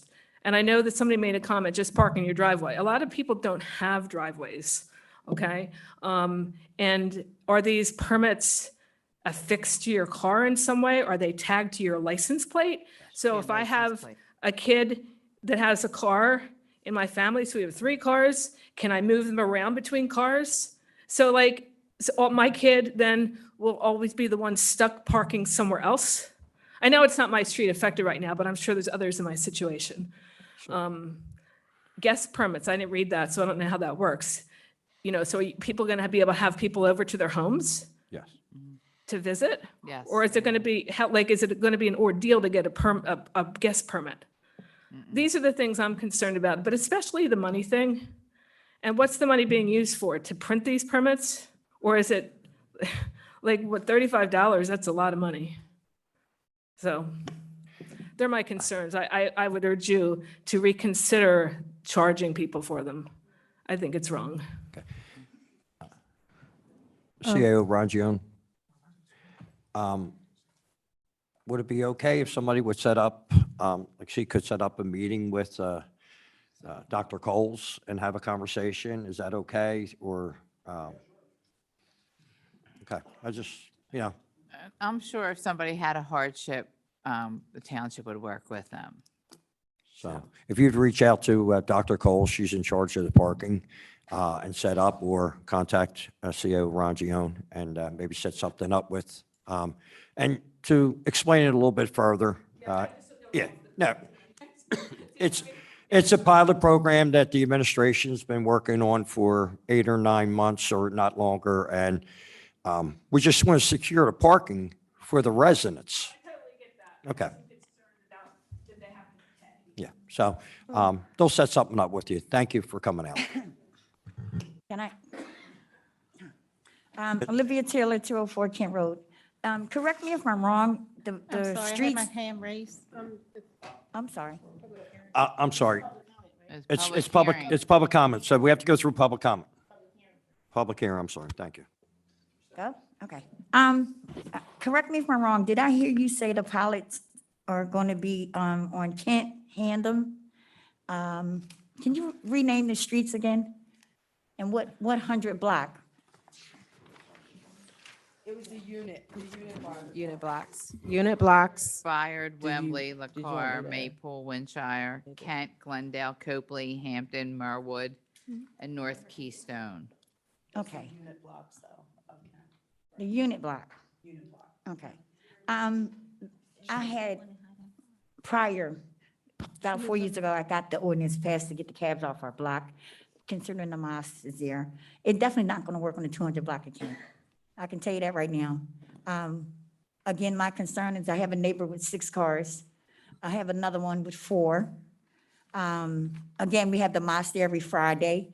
Who's to say that the person that may have this permanent park and come home and they're in their spot?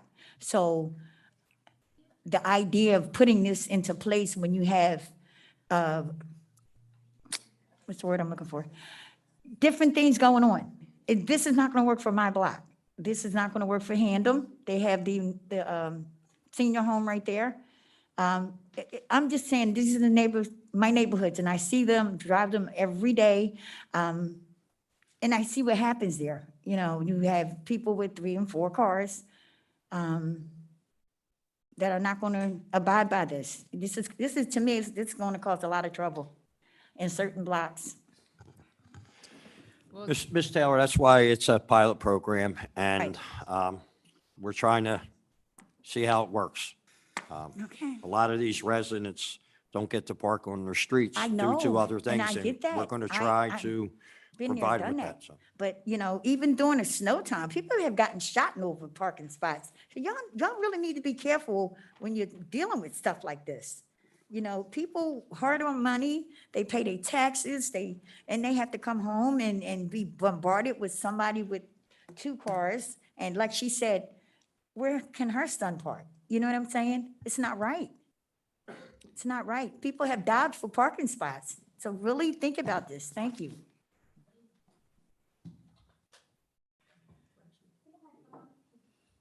Hi, Becky Duggan, 129 North Pennock Avenue. I just have a couple of questions. One, about the time period of this. Is it 24 hours a day? Is it all day? What if I have a plumber has to come? How hard will it be to get a guest permit? Do I have to call the township and say, my plumber's coming, can I get a guest permit?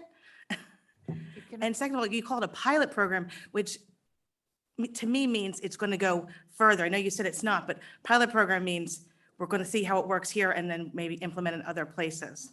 There are certain streets that this will not work throughout the township. And for reference to a plumber or a carpenter or somebody working on a house, I believe Solicitor Richardson can clean that up, answer that for you. And will it be 24 hours a day? Like all? It is 24 hours, yes. Wow, okay. So nobody can ever have a party. That's great. No, that's not true. That's not true. That's not true. Okay. That's What do not we do true. on 4th of July? And I have 10 people coming over. Listen, But anyway, that's, we're I'm the devil's advocate here. yeah, Okay. we covered a lot of that stuff in our meetings, and yeah. What was the other thing I was supposed to say as well? I'll ask it. Okay.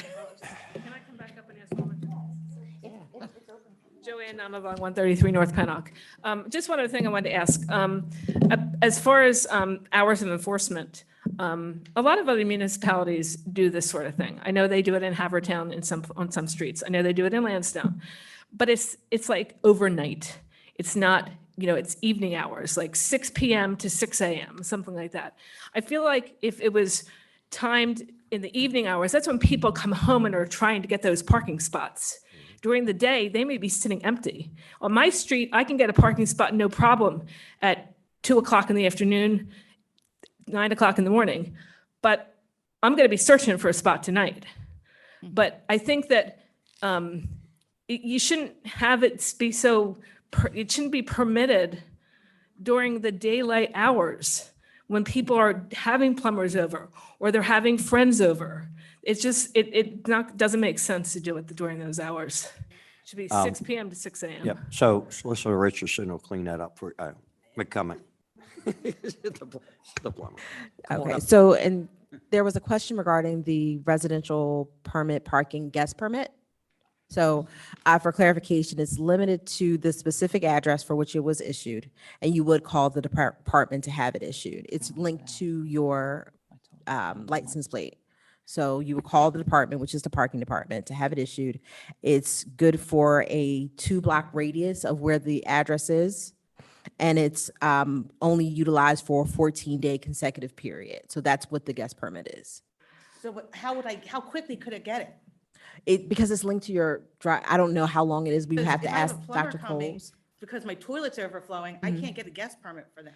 No, you can get a certain amount of guest permits Yeah. at one time and then just hold on to them to when you need them. But I thought that they were timed like. It's all linked to your own permit.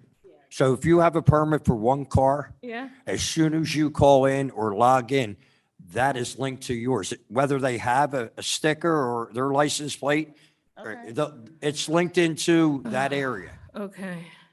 Like I said, it's a pilot program. And I did grow up in Lansdowne.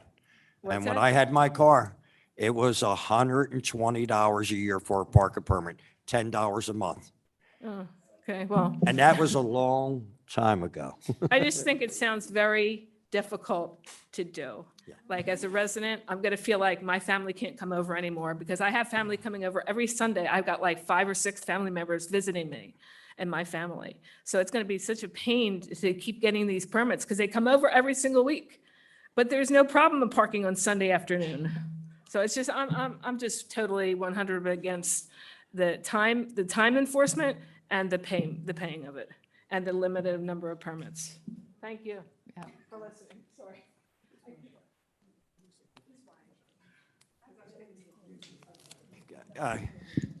Go ahead, Tim. Tim Toonstra, 610 Foss Avenue, Drexel Hill. Just a suggestion. Before determining how the ARPA funds were going to be spent, a number of, I think you probably, got it, okay. So in order to determine residents' preferences for how to spend the ARPA funds, a number of community meetings were held, town halls, if you will. I believe that may have been the word that was used. So the question is, in this case, a pilot program refers to a specific group of people. Would it not be a good idea to perhaps postpone this until the residents that are affected had an opportunity to have their own town halls where you could get some ideas such as the ones you've heard, as well as ones for people who were not able to be here tonight or perhaps knew nothing about what was going to be discussed. That's all. I believe that Dr. Coles had spoke to people down there Okay. about this, and they were for it. That's what was reported to the committee, that Yeah. Dr. Coles and her team of parking authorities has spoken to The most of the residents in that residents on area. this block, on these blocks, and that was what brought back to the committee what we understand. And I believe those streets and unit blocks were discussed with CAO and the mayor and Solicitor Richardson, and that was brought to us. So it was over 6 or 8 months that they talked about it. So that was our concern, and I think they deleted a couple. So it's a work in progress. CEO Rangione and administration is all open to conversation, especially the people that spoke tonight. They came out and spoke and waited. So we are definitely open to conversation and willing to work with everybody. So one more. Go ahead. Bonnie Hallam, yeah. 4719 Woodland Avenue, Drexel Hill. So this makes me think back to the time when we were trying to decide whether or not there should be chickens permitted in Upper Darby. And there were quite a bit of conversation that was brought up by the people who were sitting out here in the peanut gallery. And that really made a lot of sense.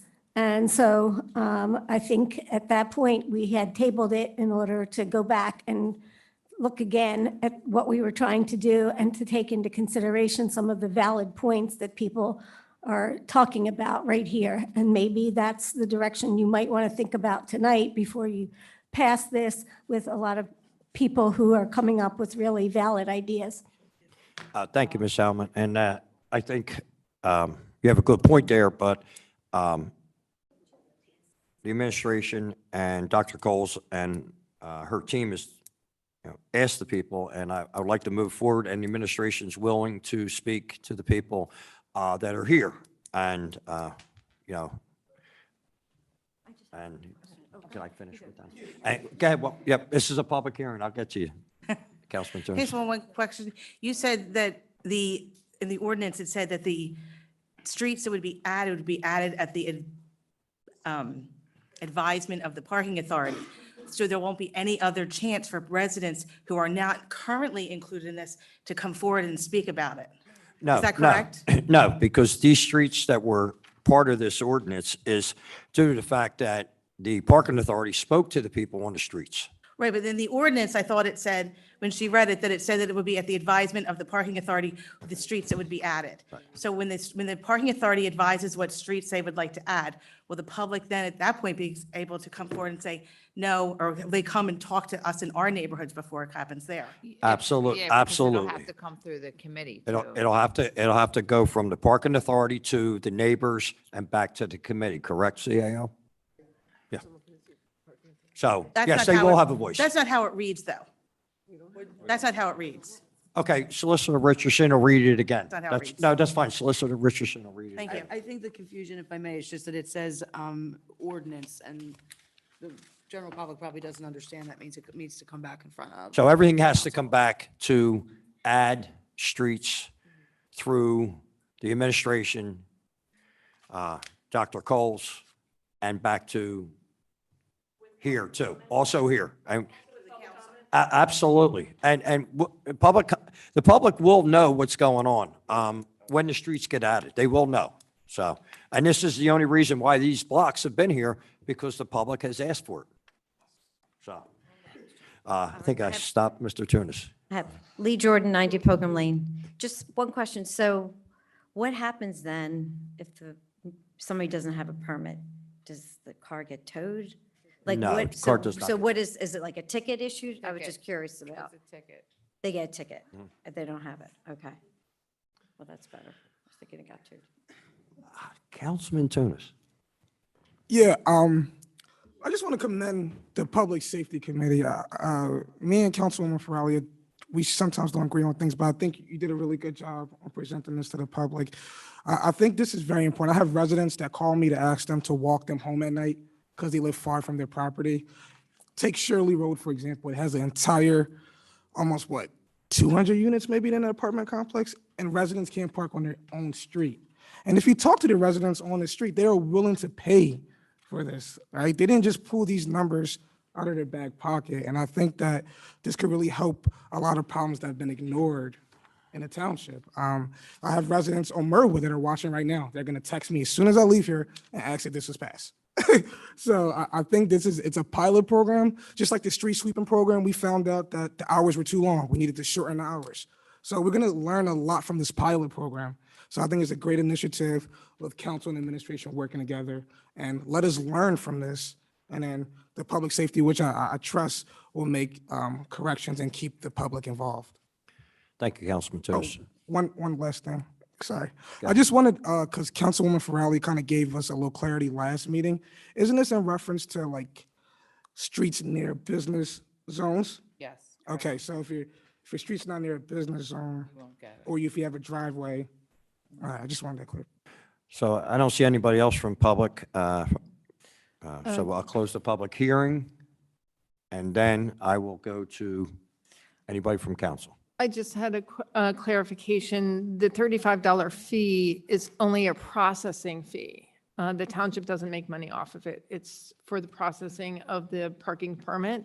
And I'm guessing whatever the way in which the cars are identified as having the parking permit, all of our fees the township doesn't make money on it. It's just to make sure that we are not, that it's being, the parking permit's being paid for by the homeowner versus the township eating up the cost of processing all the parking permits. Same thing for something that we've done throughout the township on other things where inspections in the past were done and there were no fees attached to them.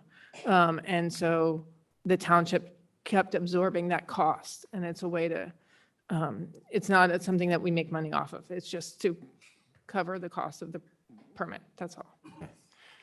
Thank you. Okay, thank you. Can I get a motion? Councilman Silva. Thank you. Yeah, no, just a question, I guess. So not more than 2 residential parking permits shall be issued to residents at one postal address. So what is done in the instance where there's like 3 or 4 vehicles at one address? Just out of curiosity, I guess. Go ahead. Great question, Counselor Silva. The two cars of the household would receive the permit, and then the other 2 would not. So they would have to usually park around the corner or something like that. Probably something that they've probably been doing for a while previously. So. Okay, thank you. I'd like to make a motion to adopt ordinance 3117. Second. I have a first and second, and thank you. Wait, isn't this 3114? Yes. 3114. I'm sorry, 3114, thank you, thank you. Okay, so Wanna we have, make Second. sure. we have a first and second. All in favor? Aye. Aye. Wait, it's an ordinance, you got to do a roll call. Ah, sorry. Go ahead, Councilwoman Blackwell. Sorry about that. All in favor?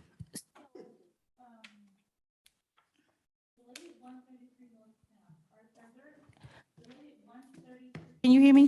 Can you hear me now? At 133 North Pinnock, are there any others in the 4th District that disagree with this? Oh, yeah, I guess I'm the 4th district, yes. Yeah. I understand the need for it. I just think that there's problems with how the ordinance is written regarding the time period especially, and the fact that they have to pay for it, where other people in the township, because there's a lot of talk about equity these days. And, you know, why should these people have to pay to park and these people? Oh, I'm sorry. Sorry. That was my concern. So yes, there's others in the 4th district. I mean, I know it doesn't affect many in the 4th district, just probably a few. Because North Keystone is that district, I think. So. Oh, it is? Okay, Okay. I'm sorry. All So right, so- that's my concern.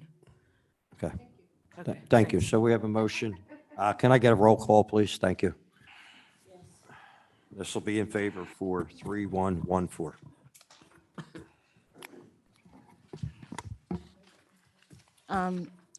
This is in favor of ordinance 3114. Councilman Heyman? Yes. Sorry. Got the wrong sheet because I was going home.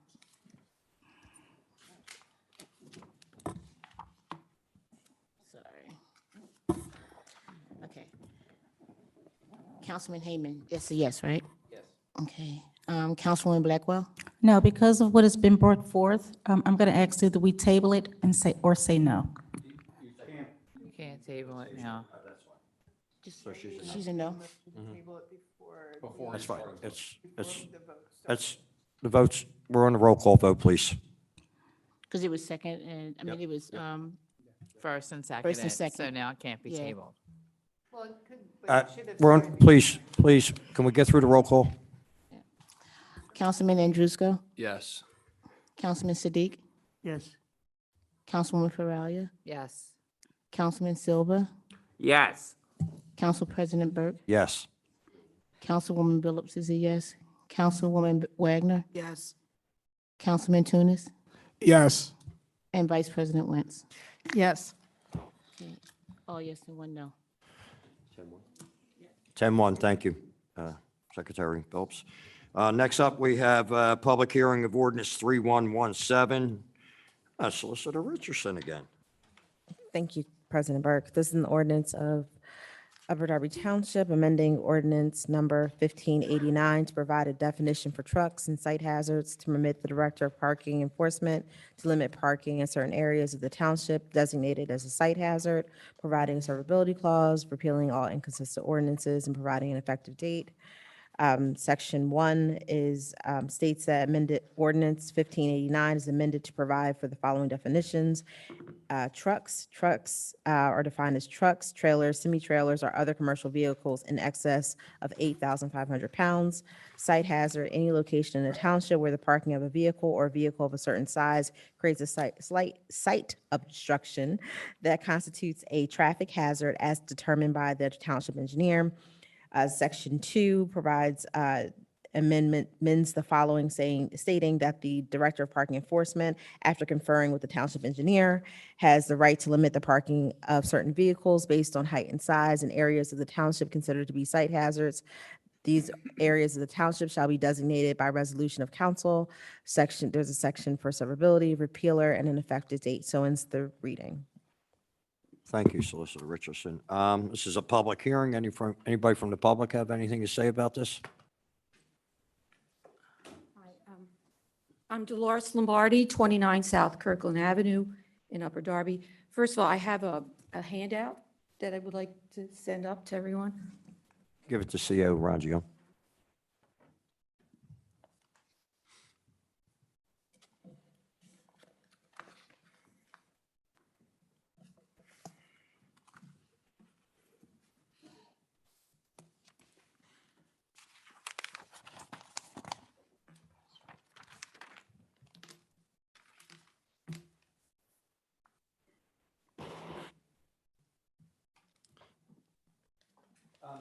You can start talking. Okay, I'm going to reference the handout when I speak, so I wanted you to think about it.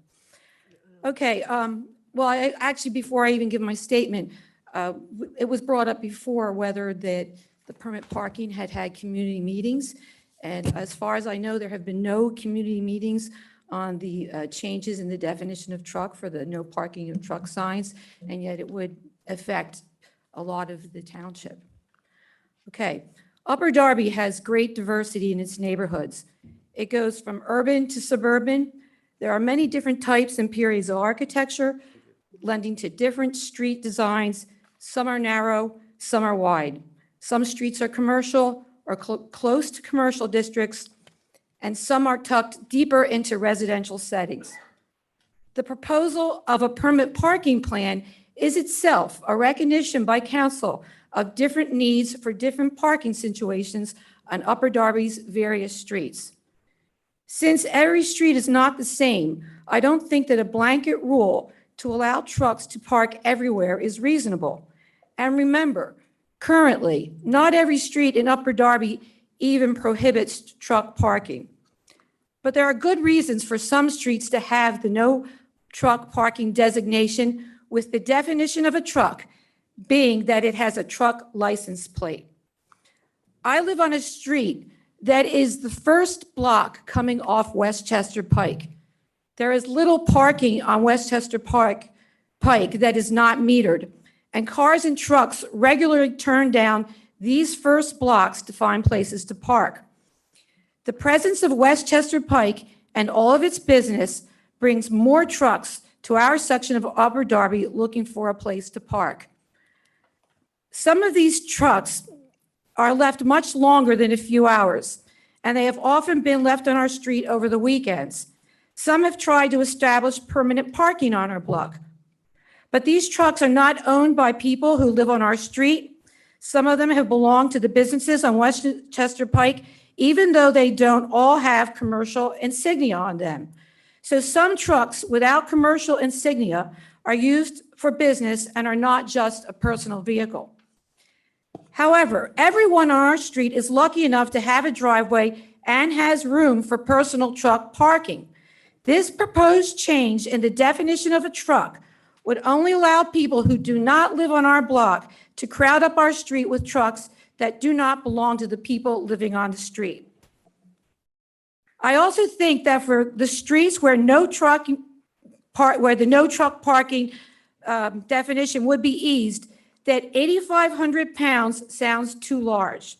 This Ram truck in the handout I just sent up, whose picture and data I passed up, that was parked in front of my house, weighs between 5,000 and 6,400 pounds and is already substantially longer, taller, and somewhat wider than an SUV. Yet under the new ordinance definition, it would qualify as not being a truck.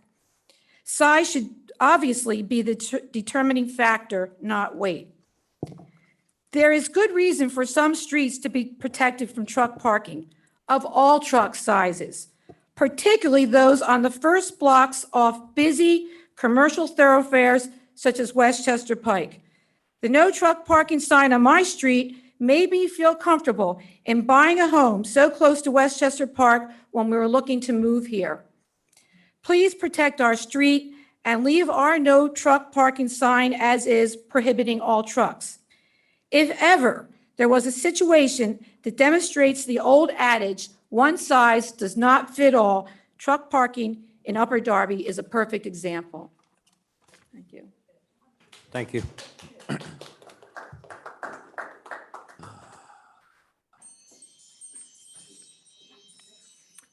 Alvin Wong, 225 Windsor Avenue.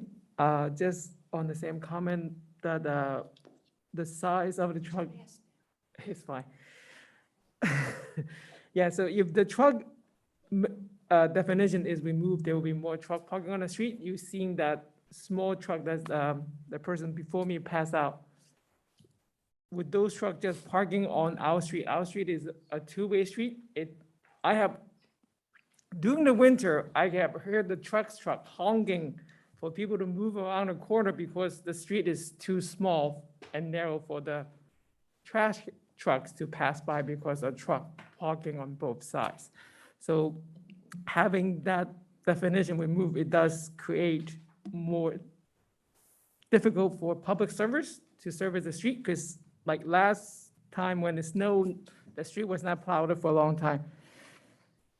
Also, right now, the commercial vehicle, no parking of commercial vehicle sign, it is on the street already, but the township have either never or very seldom reinforced that rule, having to be checked. New neighbor have moved into a neighborhood, they have to call the township to move the truck out of the street so that they can move into their house, because the truck of that size is blocking for them to moving in. So having that new definition of the truck also will drive out more people from moving into Upper Darby and depreciate the property value. As well, if the township also have, reinforce the rule right now, having no parking, that will help the resident a lot. So I just hope that the council will reconsider the new definition of the truck, because it's very troublesome to park. Thank you.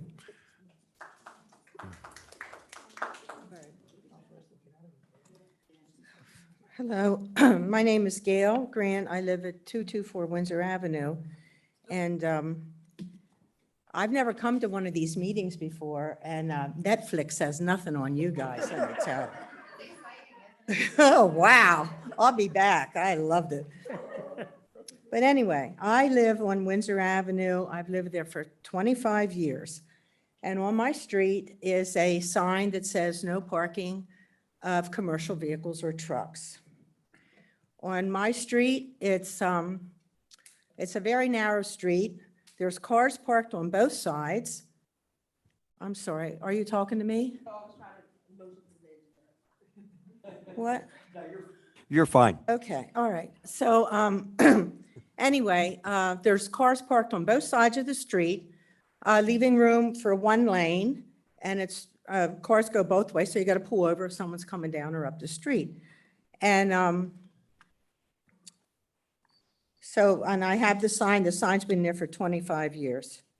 So I do have trucks on my street. People do park on the street with their trucks. And the guy up the street, he's very considerate. He parks his truck so 2 tires are on his curb and on his grass.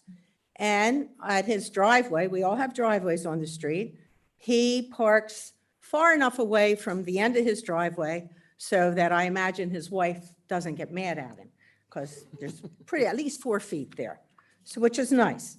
So now I have a neighbor at the other end of the street. They moved in about a year or so ago, and they have 3 trucks. And they park all over the street. And one time they had trucks parked across from each other, and I could not get through because there wasn't enough room.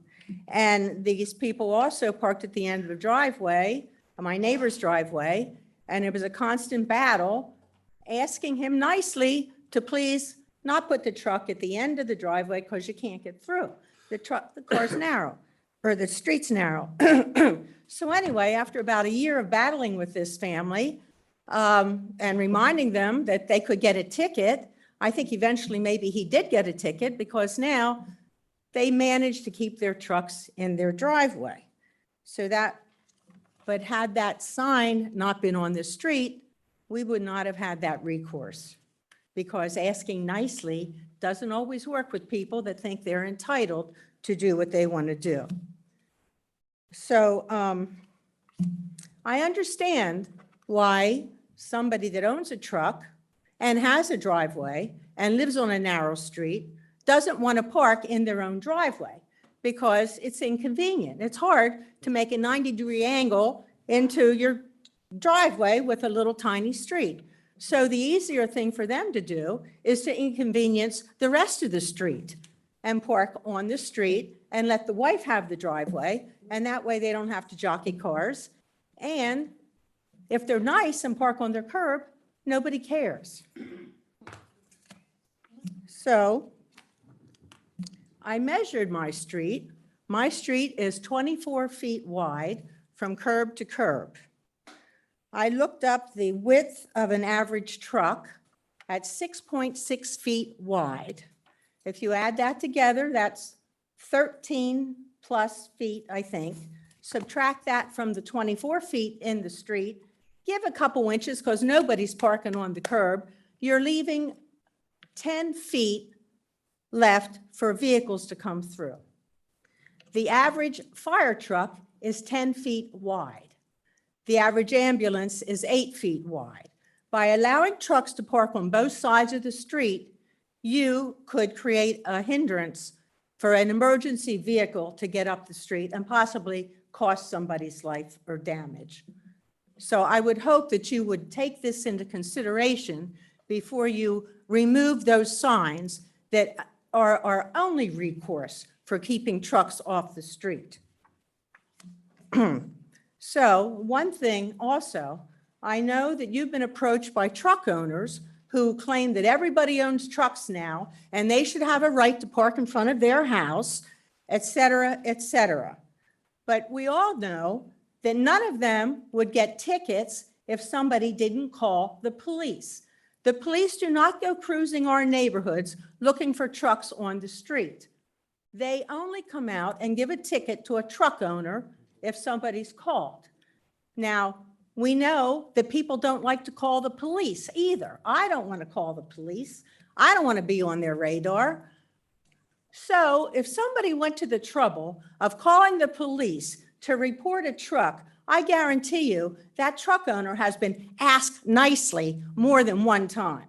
And if they got a ticket more than one time, they are ignoring their neighbors. They're creating a hazard at the corner of the street where you can't get around or at the end of somebody's driveway. They're not leaving enough room because if they weren't causing trouble, they wouldn't be getting tickets. So I looked up the laws for PennDOT for parking. It was kind of sketchy, but I think the law says you're not allowed to park within 10 feet of a corner or within 5 feet of a private drive. So if you pass this ordinance, and I really hope you don't, I hope you table it, I hope you do some investigation, some measuring, but if you pass this ordinance, you will be removing, and if I'm saying you pass this ordinance, you remove those signs that say, the only recourse we have, if you remove that, that is the only recourse that anybody will have. And people who feel entitled will continue to park and make everybody else inconvenient, and you're going to turn the neighborhoods into the wild, wild west because fights are going to be breaking out. It's a shame that we have to go through this, but as I said, some people won't take no for an answer. I was on Facebook with this issue. I was threatened by a lot of truck owners. I was told by one that he was going to park in front of my house just to piss me off because people like me are a joke. So that was one truck owner.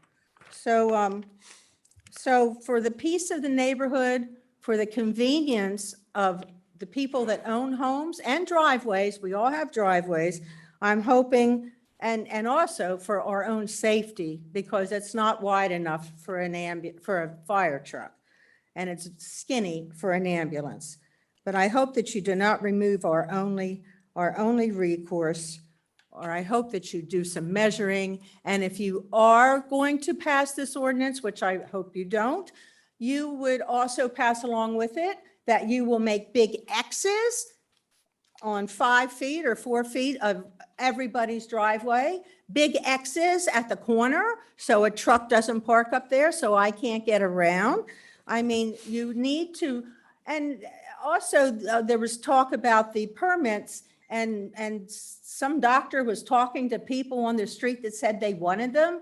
Nobody has, as far, now I will confess that I'm not up to date on all this that's happening. I was surprised tonight, but I haven't been approached by this. Had I not been on Facebook, I would not have had a clue.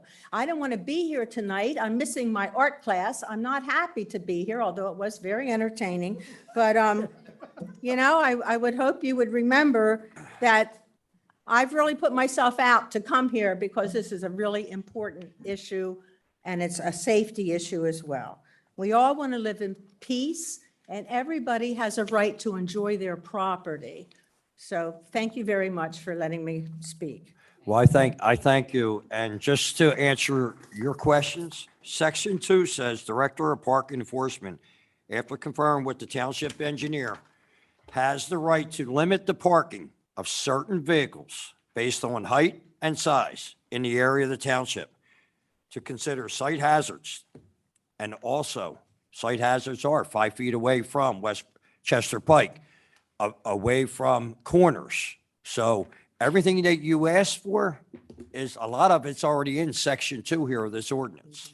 Well, I mean, not to 10 feet, but we can go to Dr. Cole's and, you know, Community Affairs Officer, AJ Bateman, that we can, you know, address these issues. what was the first thing you said there before you said it's, The Director of Park Enforcement, after conferring with the township engineer, has the right to limit the parking of certain vehicles based on height and size. Okay, so let me stop you there. If you remove those signs, it says no trucks, okay? Somebody's going to park, they're all going to park on the street, I guarantee you. They all might not park on the curb. So am I supposed to go out with my tape measure and measure the height and the size, the width of the truck, and then call a police officer and say, officer, would you measure this? And he's going to say, what are you, crazy lady? I'm not going to measure your truck. No, I'm gonna, I get many phone calls, especially over the last 2 months, about our parking enforcement. They do a pretty decent job. And this is, you know, Dr. Cole's, you know, has these parking enforcement people that do it. It's not really the police officers that are doing this, it's the parking enforcement. So they will do a good job. I believe they will. Well, And we're always open for discussion. I would like to discuss that now. I don't know who these parking officials are. I haven't seen them other than at the meters in the town, which makes sense. We have signs on our street that prohibits trucks from parking on the street. My street is only 24 feet wide. There should be no trucks parked in my street other than the plumber coming or whomever for business, okay? If we don't have those signs, there will be trucks up and down the street on both sides, I guarantee it.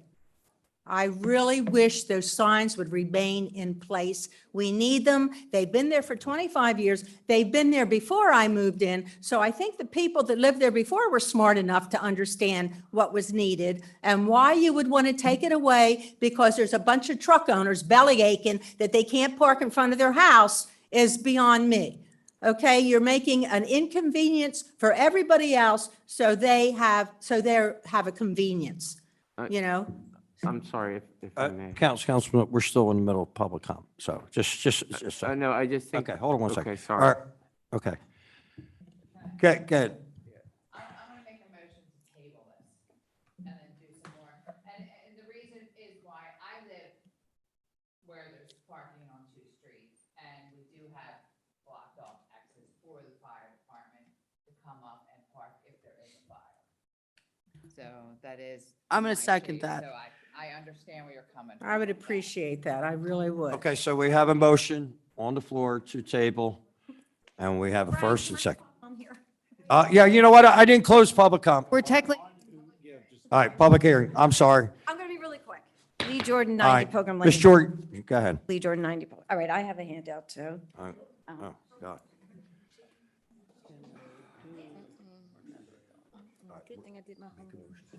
All right, I'm going to be really quick because I think it's such a complicated subject anyway to talk about. Since Upper Darby's so big, we have, narrow streets, wide streets.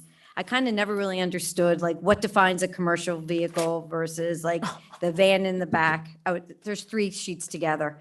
But things that we need to think about is safety, right? Our kids, bikes, like that first truck that I sent you a picture of. I mean, when that's on a corner, you can't see a child crossing the street, you can't see them on their bike, and usually that truck is parked under no commercial vehicle sign.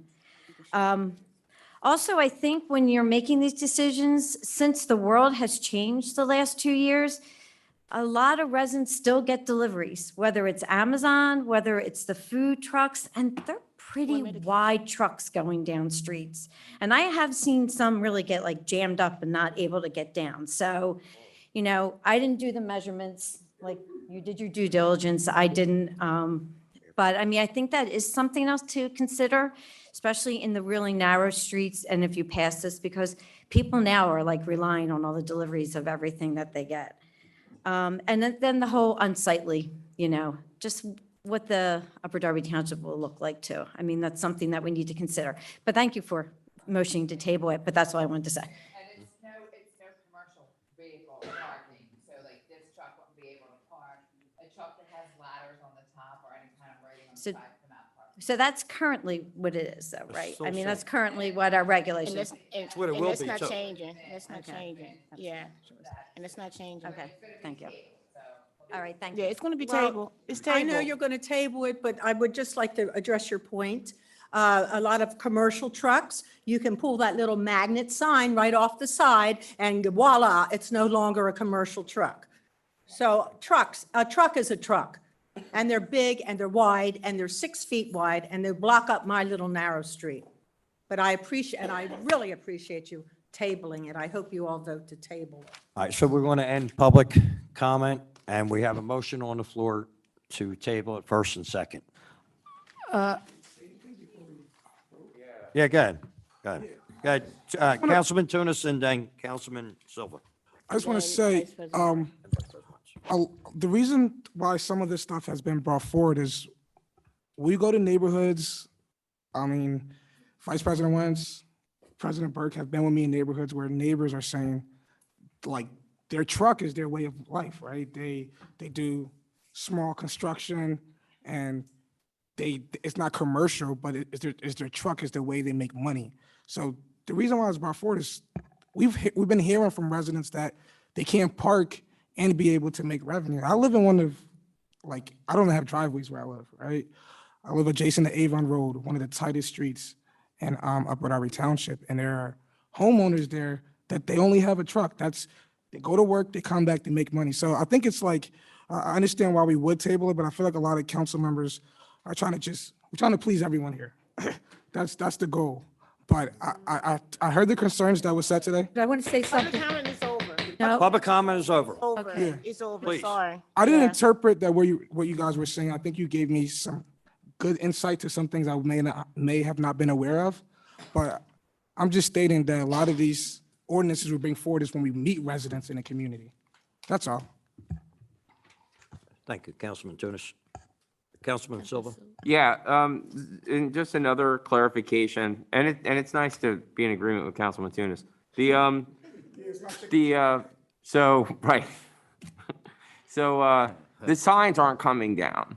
That's not, the issue with the signs, because like this is an issue in a lot of neighborhoods and like all across the township. So the signs have always been like no parking of trucks or commercial vehicles. So like you say, if someone calls on a neighbor, like you were saying, you have a good neighbor and a bad neighbor that has trucks. I mean, like hypothetically. So were you to call the police and say there's a truck parked on my block, they would go down that block and they would ticket every truck. Do you know what I mean? So you would have a conscientious neighbor who, tries to do his or her best to stay out of everyone's way. And you have another neighbor that may not be so conscientious, but they would all get a ticket. So there is no definition, and that's what this ordinance is attempting to do, is to provide a definition of what truly is a truck. So like a lot of people, like my Mighty Max quarter-ton pickup truck probably wasn't much bigger than whatever you drove here. That was a truck. I mean, you know what I mean? But at the same time, you know, it's not a box truck or like anything, 8,500 pounds. And 8,500 pounds may be high. I mean, that is like, I mean, to your point, that's a pretty large vehicle. But there has been no definition of what is a truck and what is a commercial vehicle. So if you drove a car hauler and parked it on your block and somebody parked next to it with like a, I don't know, like a Ford Explorer with a bed, they both would get truck tickets. As they should. Okay, I don't need trucks on my street, it's too narrow. I'm going to be nice. but I was just trying to clarify that, so that's all. Can we take a vote, please? Yeah, go ahead. I just want to say that we have heard from both sides. I did communicate with Ms. Gale as well as Ms. Lombardi. And I do think that they brought up some really important concerns that we did not consider earlier when we talked about it, that we may want to definitely relook at it on the size or look at it more like we just did the permit pilot program and do it certain by certain streets because of the one size does not fit all. So just want to consider that. That's all. Thank you. Thank you. We have a motion on the floor to table it. First and second. All in favor of the table? Aye. Aye. Well, it was a motion to table. It's a motion to table, so all in favor? Aye. Aye. Any nays? No. Nay. I also want to make another motion to adjourn this meeting. It's almost 11 o'clock. I'll second that 10 of motion. 11. All right, so we have a motion to adjourn the meeting, first and second. Oh, well, We do? I'm sorry. I think, I'm sorry. can't we do that another time? Yeah, I take that back. All right, so it hasn't been advertised, so let's adjourn. Retract all right, my so we second. have a motion on the floor to adjourn. Yeah. First I've and checked- second. retract my second, President Burke. Yep. Go ahead. I'll second it. Oh, All right. good. First and second, go ahead, Secretary Billups. We going to roll call? Yeah.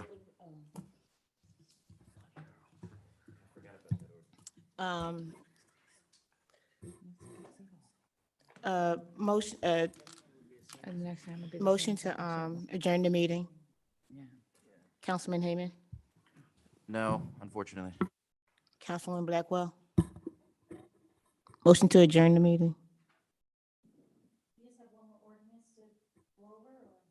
And then all your committee meetings. Oh, can we amend that then? Can we just go over the one ordinance and then adjourn the meeting?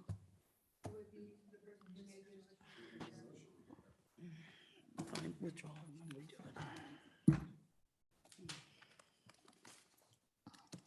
What's the ordinance? You're in the middle. Oh, sorry. Some all of right, it would okay. have to read. No, just keep going. Okay, Okay, keep going, all keep right, going. Councilwoman Blackwell, yes or no? Motion to adjourn, yes or no? Sorry. I think everybody's sleepy, that's what it is. Yes or no? Motion to adjourn. Okay, that's a yes. Councilman Andrewsko, Yes. Councilman Siddiq, Yes. Councilwoman Faralia, Yes. Councilman Silver, No? Council President Burke, Yes. Council, who am I? You're Billups. I'm so tired. I'm so tired. I'm so tired. Billups is a yes. Councilwoman Wagner, Yes. Councilman Tunis. No. 2, 3, 4, 5, 6. Yep. Yep. Wait, what about me? Oh, Vice President Wentz, I'm sorry. I would say no. Okay. So it's 7 to 4. 7 to 4. We have a motion to adjourn the meeting. Yeah. So. Sorry, Sean. What's that? Give you a report at